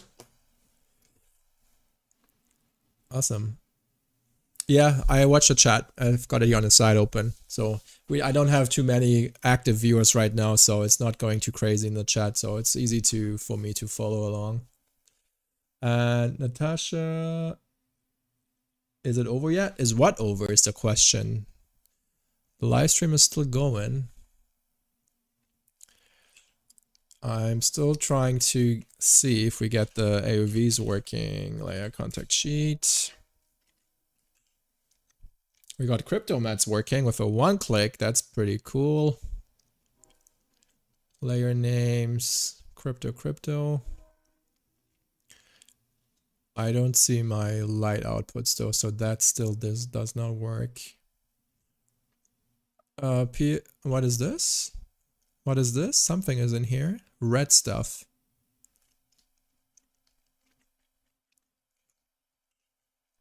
What is that? Is that really the light sources?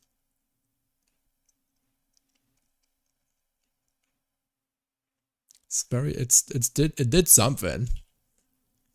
It tried to do something smart. I'm not sure what, but it did something. I'm not sure if that's the light sources though. But the cool thing is Cryptomat is working, I believe. So if we look at this,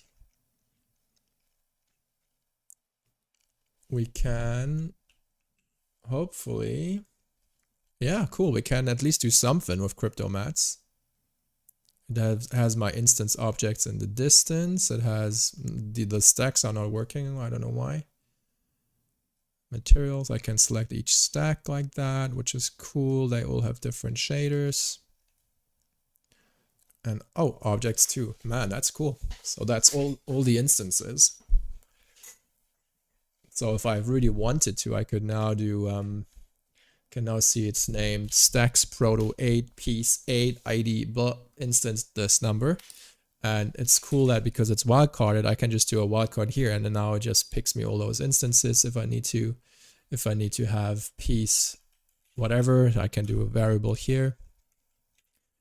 Technically should find more, didn't do it. Maybe I need to wildcard proto 8. There we go. And now it has all the stacks, and I can do whatever with this alpha. So it's very nice. Cryptomat is a blessing. So if I really wanted to, I can now grade just the stacks, you know, gain them up or whatever. Maybe I want a little bit more light in them, make them a little bit more in your face. Then it would be done like that. It's still so soft, isn't it? Is that my depth of field, which is a bit too soft? Oh, this is my focal point. Oh, because we moved everything and I didn't adjust yet.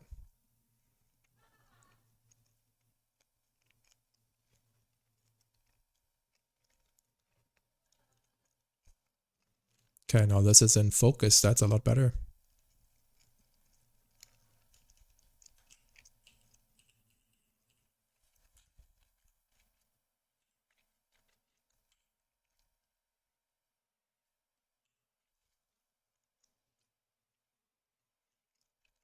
I think these wires are too straight, and I need to definitely work on the wires. It's still not ideal. And the buildings in the back, they look a little bit funky.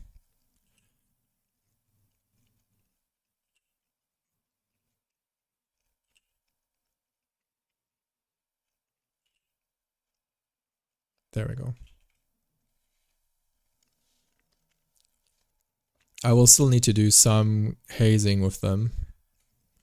Maybe with the constant as it was suggested in the stream. And then I need to do some kind of environment. I'm not sure what I should do in the black areas here, because in the plate, it's all just filled in. Where is this now? In the plate, where's my plate? Yeah, you can see this is they're just everywhere structures. There's nothing. Maybe I should do like a couple of just black lines or something connecting. And then in the distance, there's like a mountain range and a very simple sky gradient. So that's something I still want to incorporate, and yeah, lift the black still. It's still not it's not close enough to the ref, I think, than it could be. But the cool thing is I've got Cryptomats working.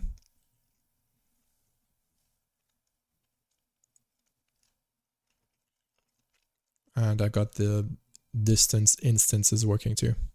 So now let's see again.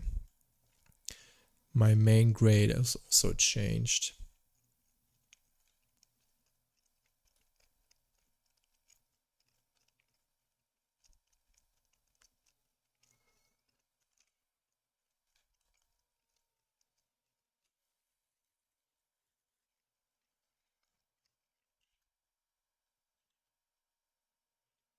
Happy Labor Day. Thank you. Bye-bye.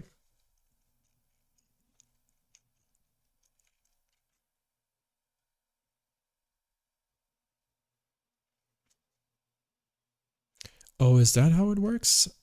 I think you do... it doesn't matter. I can just do 2 grades. That's fine too. And I just want to clamp the white, and then I just want to pick the darkest area, and then that is that will be my white point.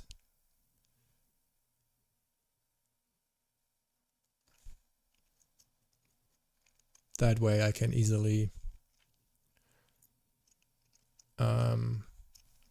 use it in an alpha map. Let's see what the alpha looks like.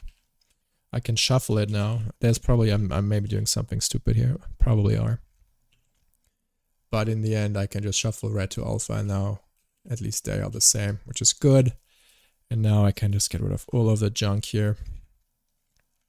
And whenever I do a grade now node now, it will automatically take the alpha, which is what I just adjusted. And now I can just, you know, adjust things in the distance as I see fit. I can make them a little bit darker. I could make the foreground a little bit lighter by inverting it.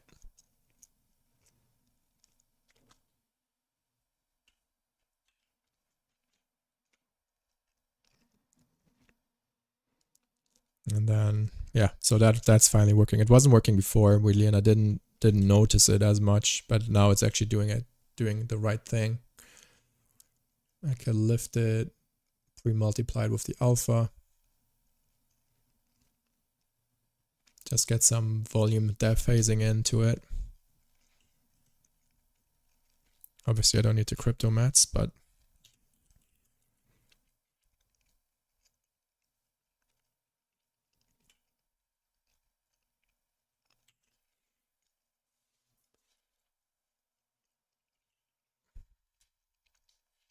let's see what the diffusion does to get some really foggy environment going.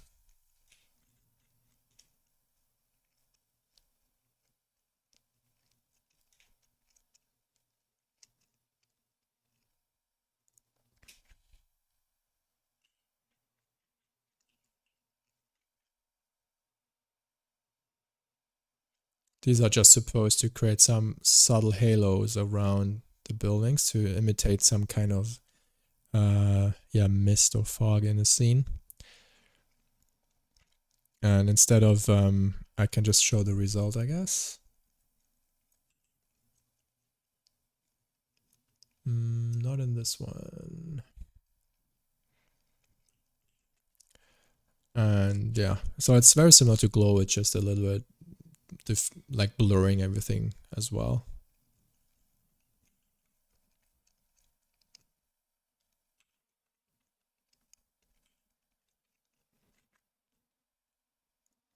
I added the sky. You can see it a little bit. It's just right now just a placeholder.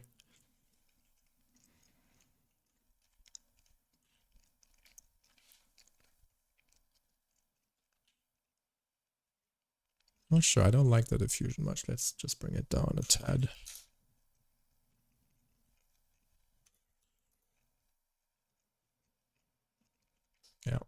Yeah. So that is something already. I think they are still a little bit hard to read the individual stacks, but also I don't want to draw too much attention to them. But because you can see they're just empty buildings. There's nothing in them, which works for like the semi-distant ones, but not for the close-up. So that's something I need to work on. But let's head back to Houdini and go back to objects. And where's my stats? Why are they here? That's weird.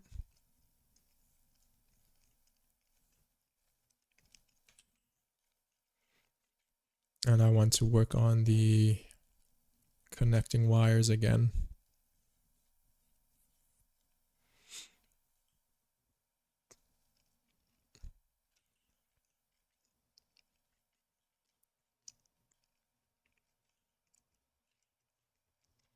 All right, so we are still creating the points, measuring the length, blasting them.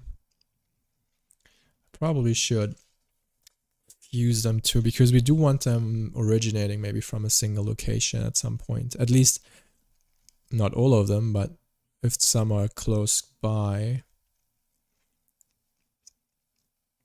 they should kind of fuse.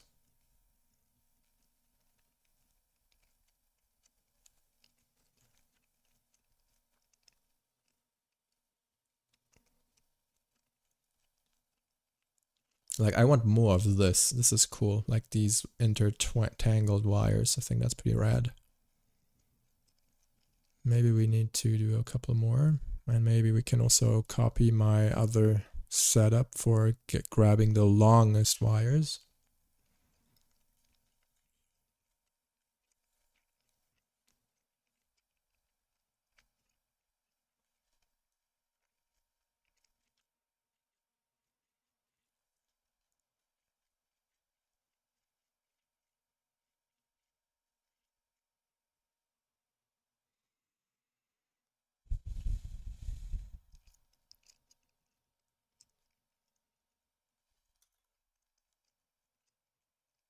Now we should have a lot more points to play with.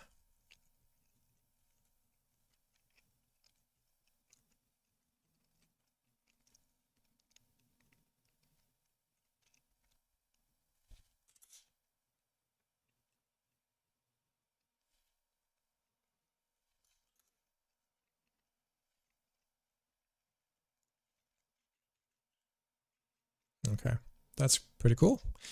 And all of this goes good. We do primitive splitting here. And then do we want random on those? Maybe not.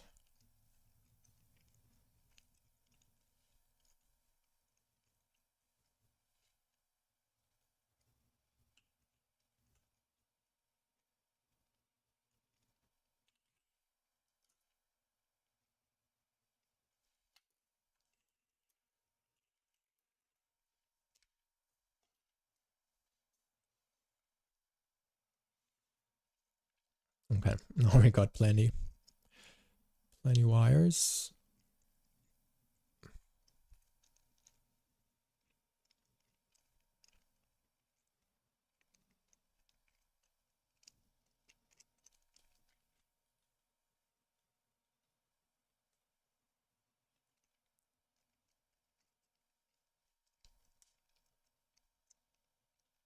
Before we had this, now we have a lot more. Let's just do actually primitive split here as well and random select so we can get rid of a couple.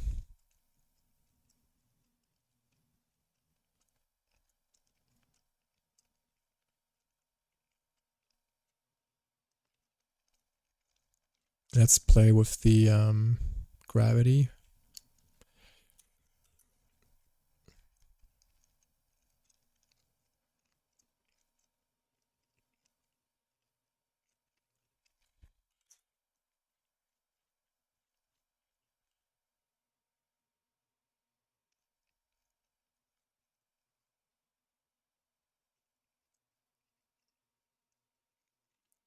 It would be nice if there would be a way for the random cables to say, okay, I don't want them on every strand.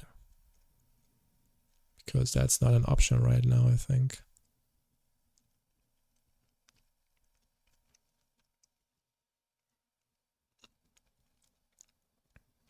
Hey man.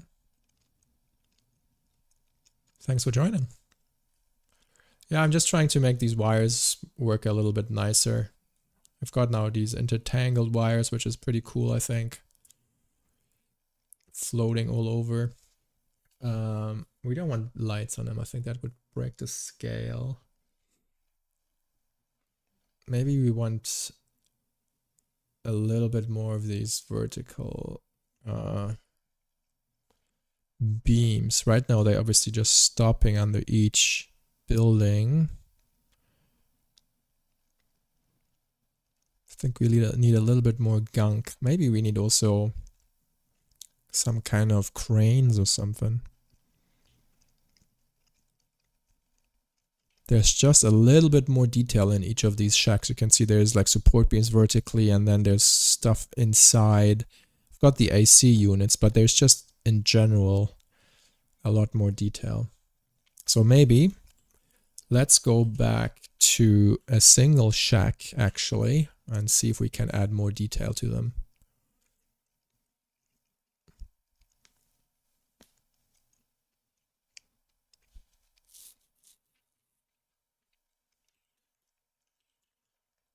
So that is a single unit.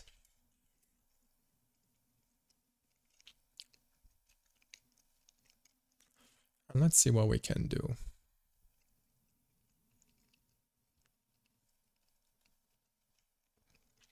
So we've got how many ACs by default?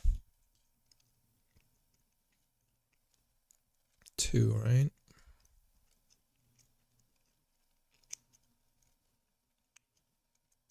Three total points. What if I do 5? We've got a couple more.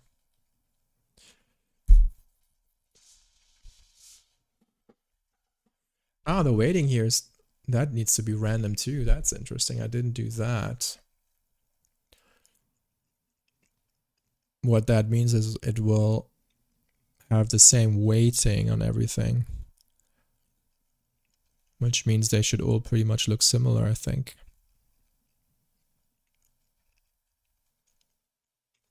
Have a good night, Jonathan.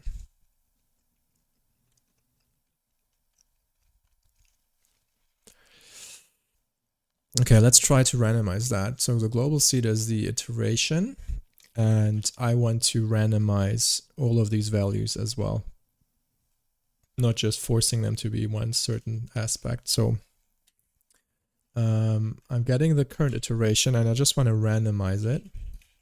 So now this gives me a value between 0 and 1. And that's all I want. And I just want to add a seed value. So I don't know, just some number plus. And this will now be copied into all of these guys. And then just this number will need to change for each of them. So that's just a random seed for all of them. So now they should all... Oh, it doesn't work. Oh, close. I almost did it correct. This number needs to be inside the detail, like that.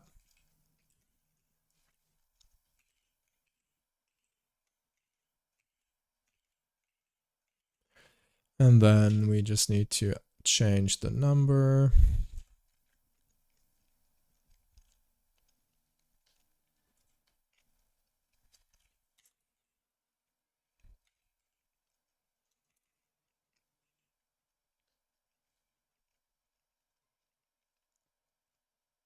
And now we kind of have a random distribution of these guys per iteration.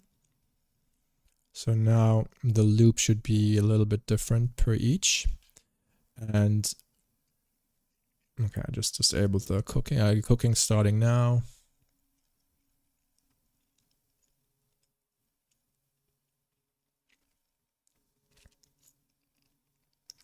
All right, so now the distribution is definitely different.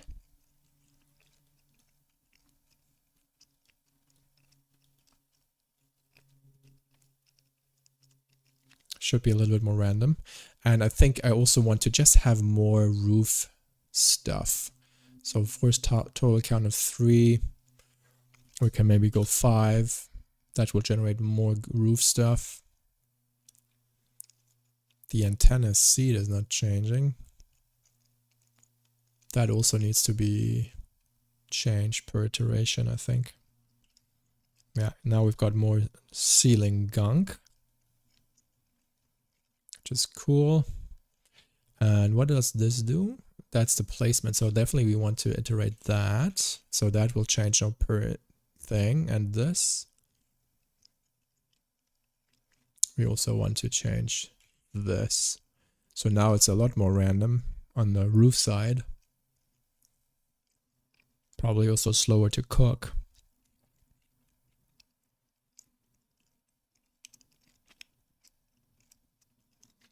Okay, now it's a lot more random.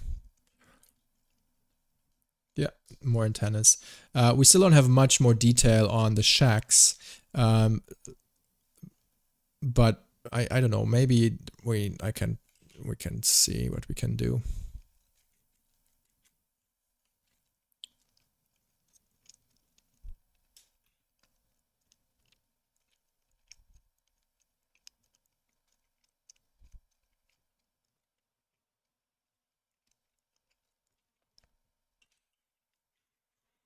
Okay, and I was thinking maybe where we have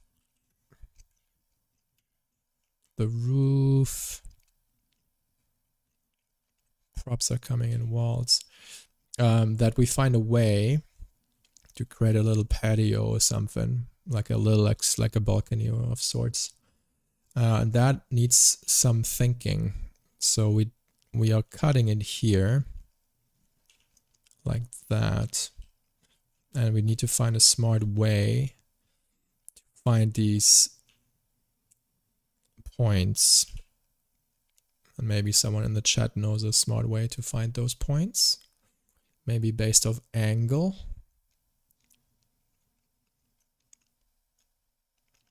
So that's half good. Oh, it's actually, this will do it. I already know how to do it. And we can now just do, we can either, yeah, now we just need to, you know, group them based on height. And then we have always the floor points, and we can kind of push them out in a way. Need to figure that still out, but that could do it.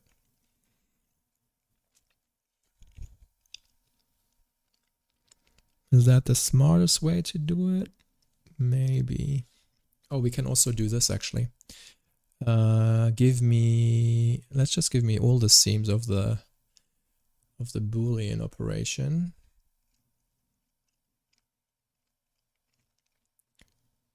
Okay, I was hoping it would just give me the bottom section.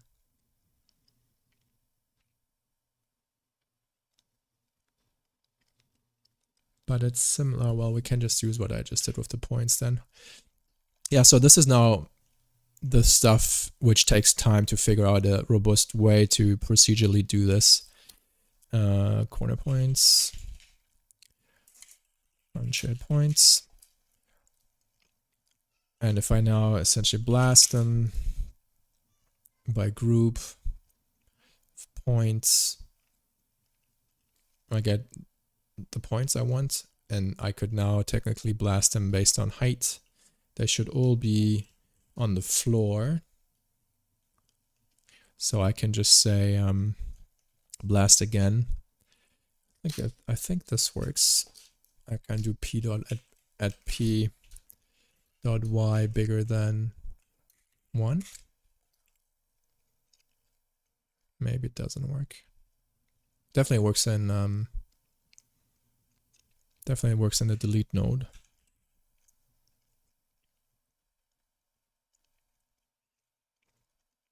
Points expression at p dot y is bigger than 1.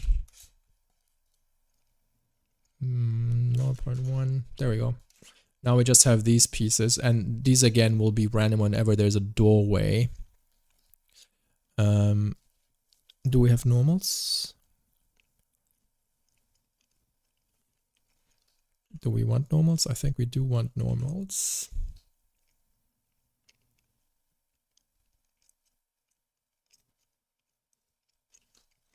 They do not, okay, they do not point outwards, unfortunately. Why is that the case?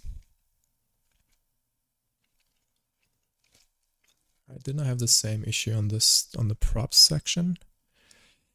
Why did I do this? Subdivide normal. You see, I'm doing the same thing, the same logic here. Maybe we just need to apply this here as well.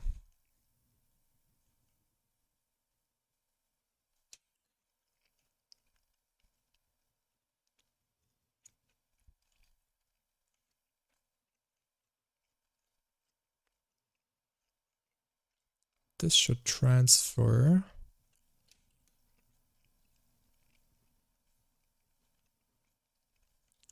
Still doesn't do it. Potentially we need to make this box even bigger, because it kind of stops at 0. What if we do, is that just a bound? Oh, that's just a base geo, I see. And then we subdivide it.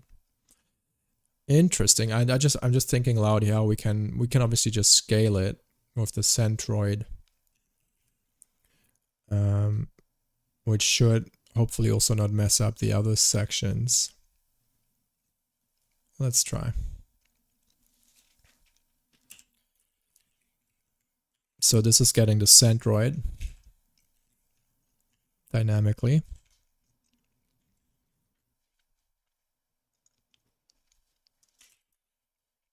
And now I can just scale it and it goes in both directions. So let's say we make it 20% bigger. Nothing really changed on this front. The normals are still good. And now they are pointing outside. So this is good because I could either peek it.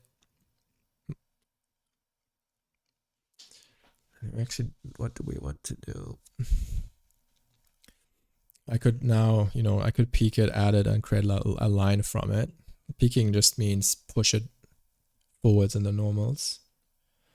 Hey man. So I can push it out by a meter or so. I can then merge them, and I could, how much, there's no way to connect. I could do a prim points, right? 1, 2, 3, 4. They're not sorted, which is a problem. Maybe do a, I'm not sure if this is smart enough to do it. It's not. I wanted to go 1, 2, 3, 4. 1, because then I could connect them. Right now it's, they go across. Let's try some options here.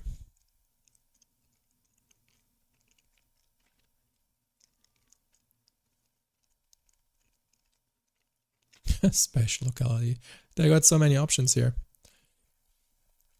I'm thinking to just create, like, what if we just peek 1 and then move it over? There's lots of ways of going about it, because in the end what I want to do is connect, not connect adjacent pieces, but I want to create a polyline between each. If I go points, and you will now see that it will kind of create the, oh, it's actually, luckily, they are perfectly far apart. We'll see if this is just a lucky coincidence. And if I now do, I can now do a transform.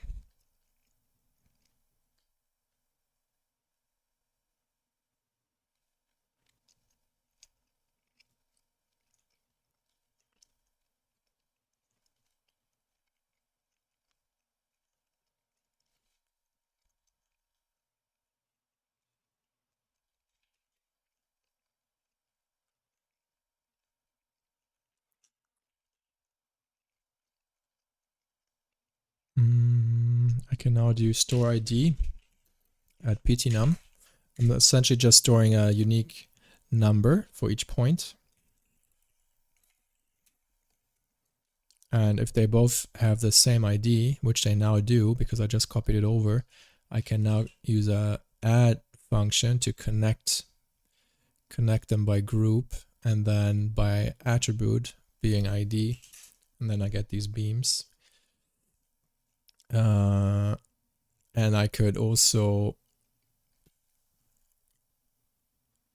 do it here, and I don't need to do it twice. And if I resample before,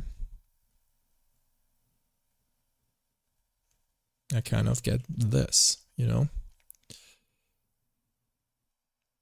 Now we don't want these lines, but if I do a sweep based on square, we got messed up normals. We can do a clean before, and then we should be good. There we go. And now we have this kind of balcony in front of everything. I just probably don't want that one edge, which is obviously the doorway or whatever. And we need to see how it will work procedurally. Probably will not be as good, as great. How can we do this? Peak, merge. maybe instead of, yeah, no, that's fine. Connect. We can, how can we do this? Proximity per point. That's always like the struggle. How do you now select just that, you know, that inner edge automatically? Can check primnum. It's 1. Is it always 1? I don't know. It might be. It might not be. You know, probably it won't. But if I blast it now and we just blast number 1, this will be hopefully gone. And then everything else should still work fine. But this is now for a single case. And let's call this, what is it called? Patio, balcony. Let's call this balcony.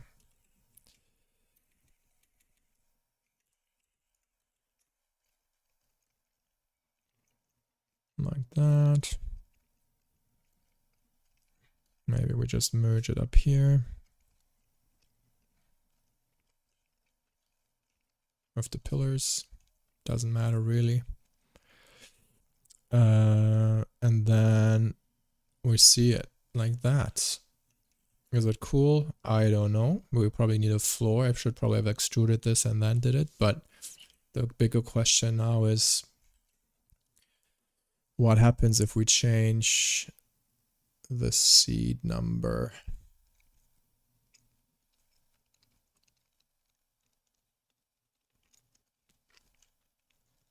Thanks, Lynn. Happy Labor Day.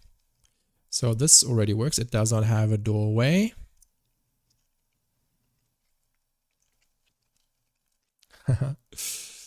So, you can see it does something. It does something procedurally. The bigger question is it cool enough? Can we live with this? Probably not. Something we need to investigate what's going on. Where were we? Here. It's cool though, but it's not what we want. Why is it not doing it? So it's definitely, it's blasting, it's finding more points at the bottom because there are more doorways at the bottom in this specific case. The peaking works just fine.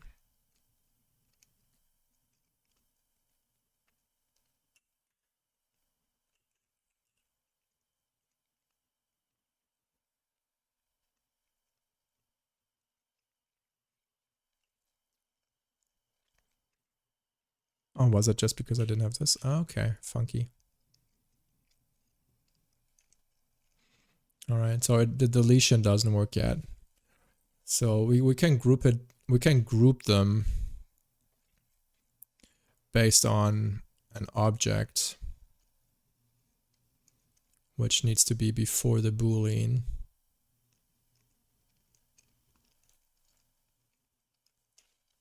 Which can actually be this, be from poly.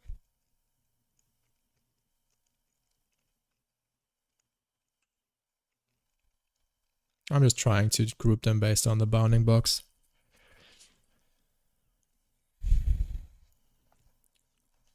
And let's see if it does do what it's supposed to. Group by volume.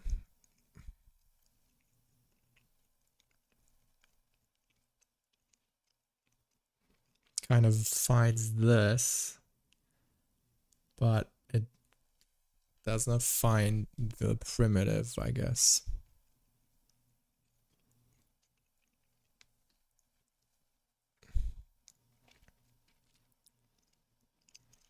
Is there a way to...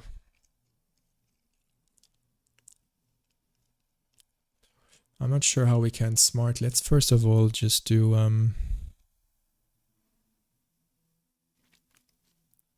Man, it gets so crowded in here.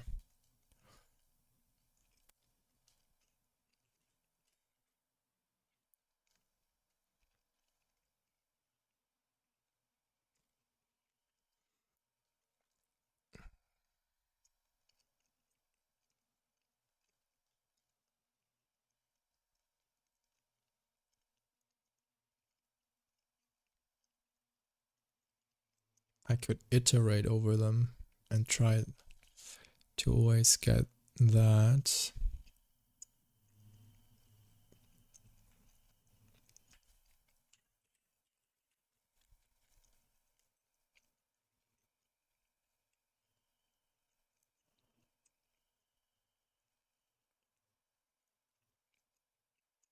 Now let's check if that's always 1. Seems like it is. Maybe this will do it. And blast 1. And what does skin do for us?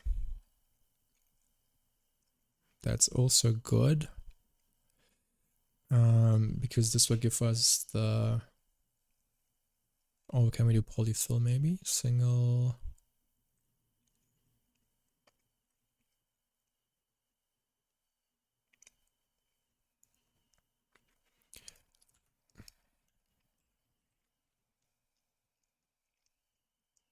Single plane. Okay, so now we have this, which is the ground, so we cannot look through it from the bottom.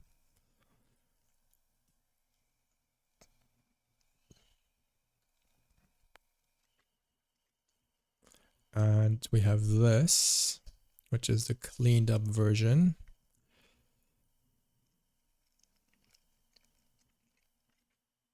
Okay, we're getting somewhere. Let's do a thicken or a poly extrude.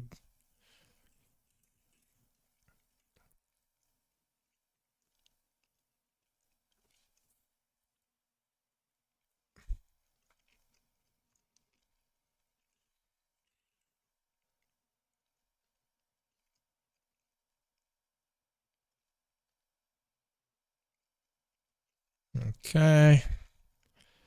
This and this connect. Okay, man, that was a journey. So now we have this. Let's now select these guys, do a box. This will be my balconies. And what we can do now, we can also do a random select. Let's see if this works on the whole.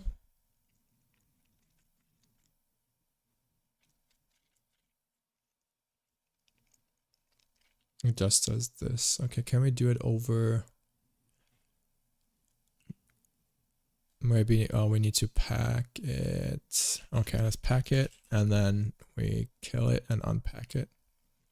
So my thought is here, maybe we want to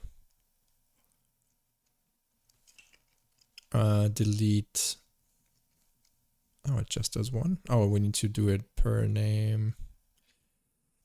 We need to assemble them. I want to maybe sometimes see actually the door and not have a balcony at the places, right? So that's what I'm trying to do now.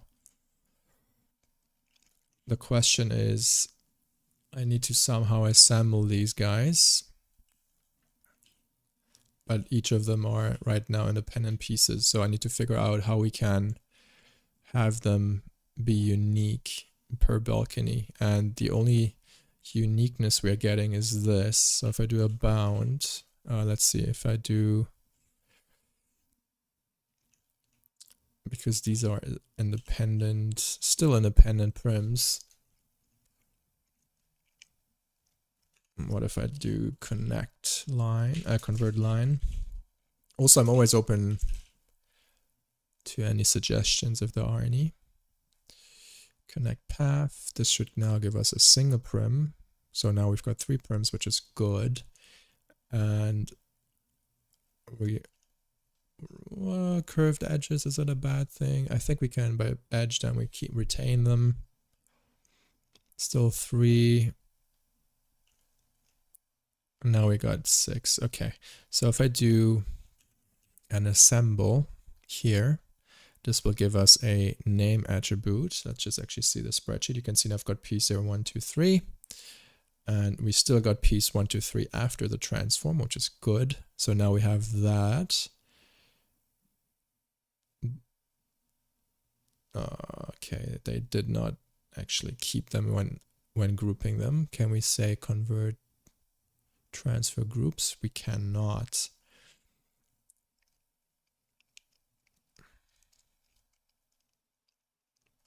That sucks because we're missing now the pieces. We want to obviously keep the same piece on these up wires. So what we can try, first let's see what happens if we connect them as well.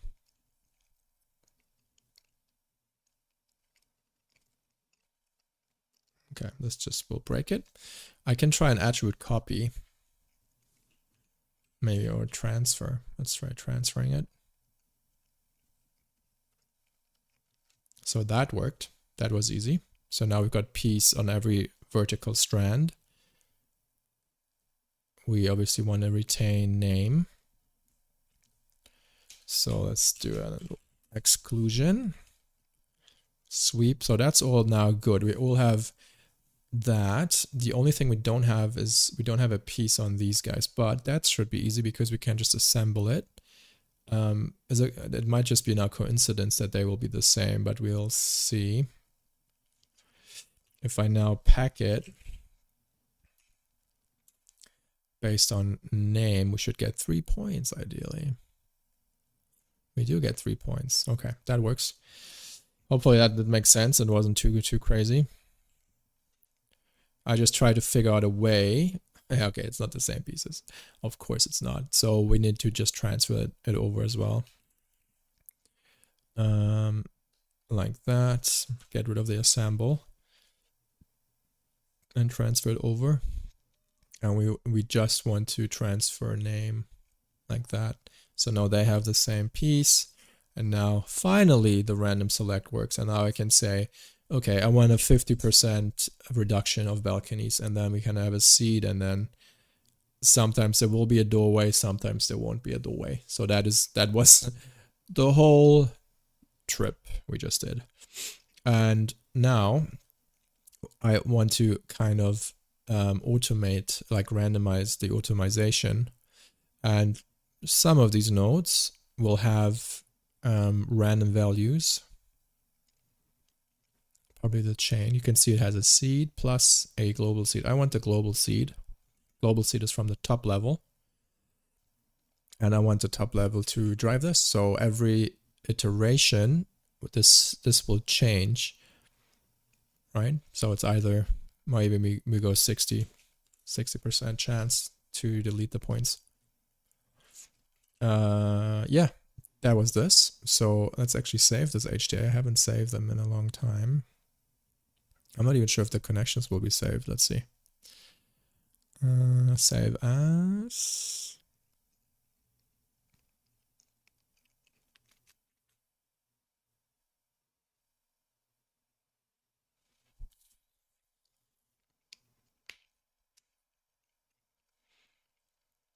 Okay. Let's see if I create my check. HDA.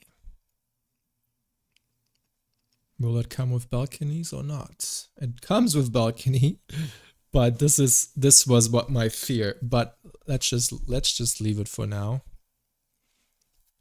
Like it is.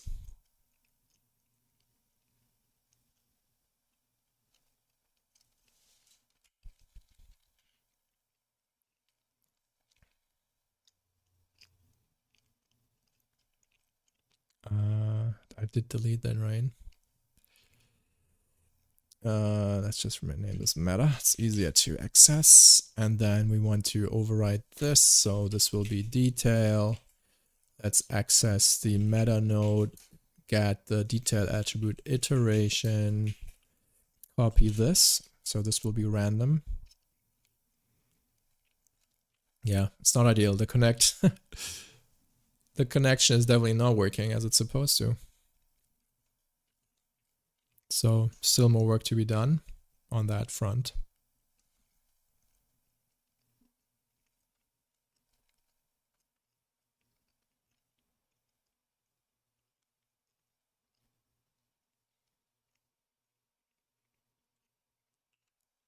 Man, none of them really work.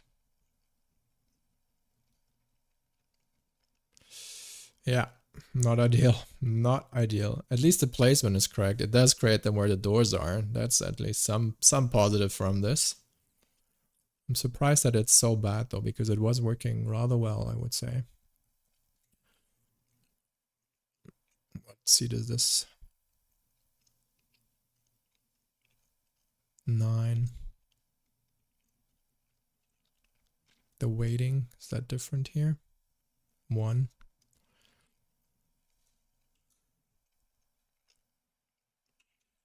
So why does this work?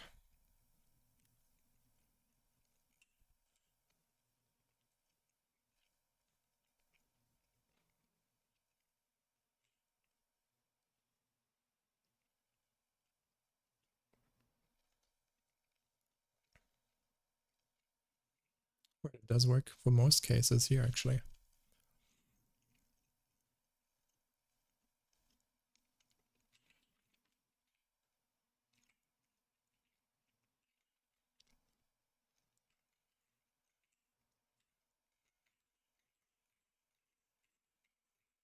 All right, random here, random here, random here.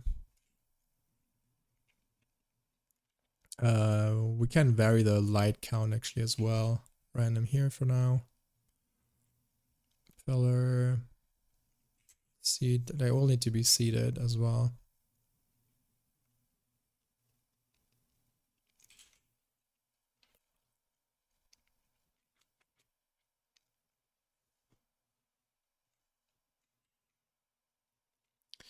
All right, let's just do a save to disk and see what we get. So this will just save them now in a new version on disk.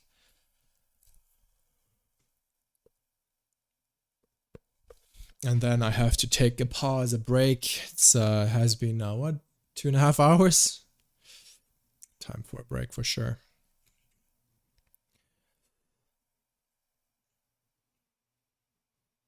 Yeah, I was trying to add more interesting structures on the outside, but as you can see, it's completely bonkers now.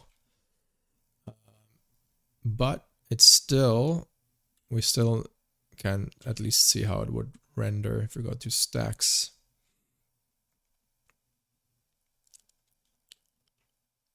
And if we rerun this loop,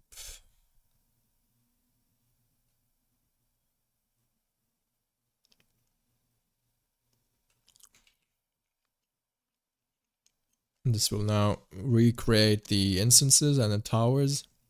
Takes a bit of, takes a minute or so. What about procedural plates or planks? Yeah, should be easy to add. That's a good call. Like, you mean like just with someone nail planks to windows or to the walls to get some more 3D and not just have plain faces, right? It's a good idea. What else can be on the walls? On the outside, maybe little boxes or so, yeah. Yeah, that's something I'll do. That should be easy enough as well. Because right now the render looks a little bit, you know, all these planes, all these sides look a little bit simple. Doesn't look bad, but there can be more interest.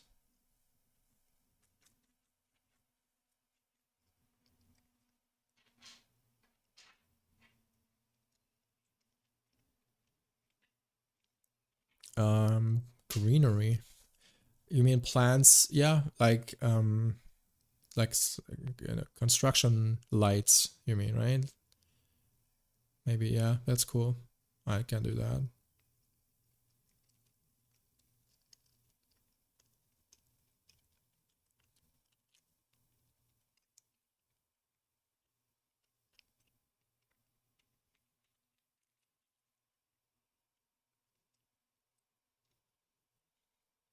Come on, cook, cook, cook.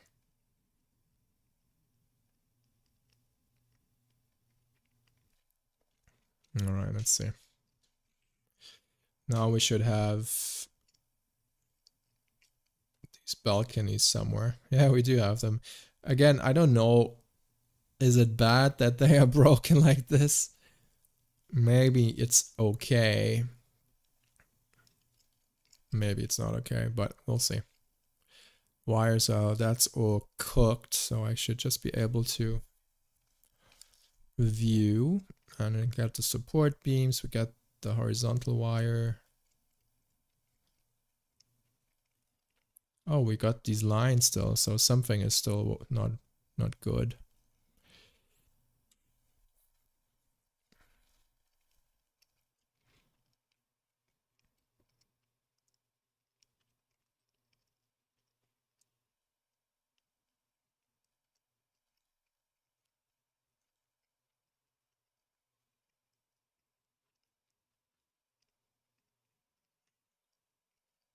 Did they make it here as well?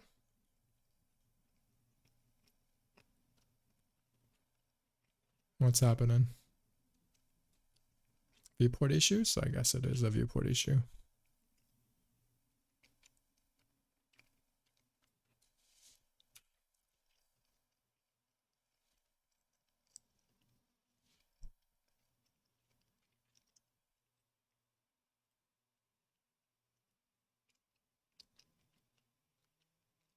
Yeah.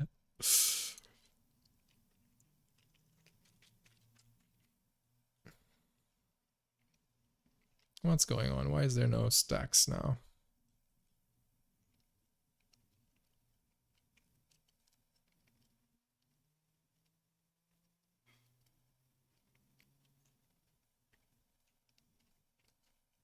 Something is broken again.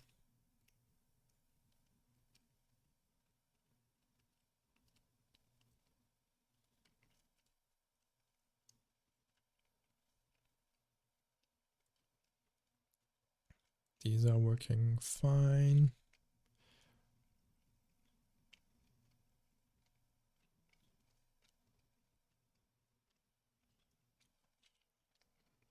Why is that just a viewport thing? I don't know, I think so.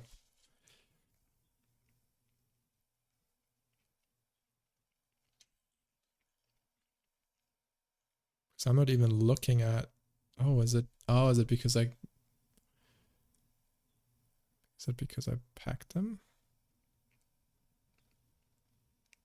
Packed fragments, what's going on here?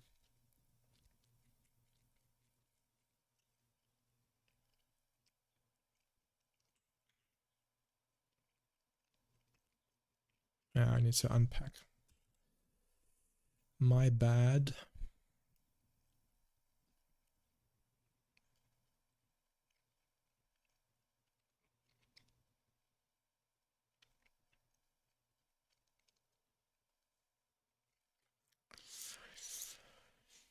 Come on, we are so close. So close.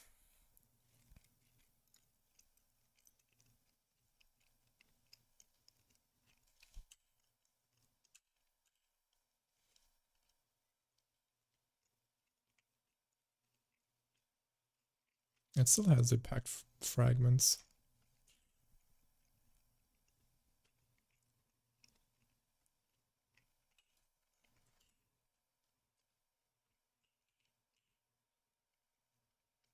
Okay, never mind. I'll figure it out somewhere else. I can't think anymore. Yeah, well, anyways, thanks everyone for hopping in.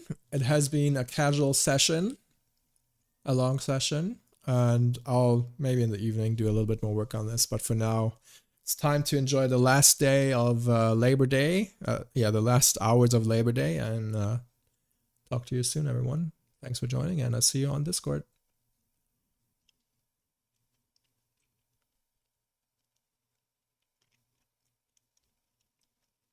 Thanks, everyone.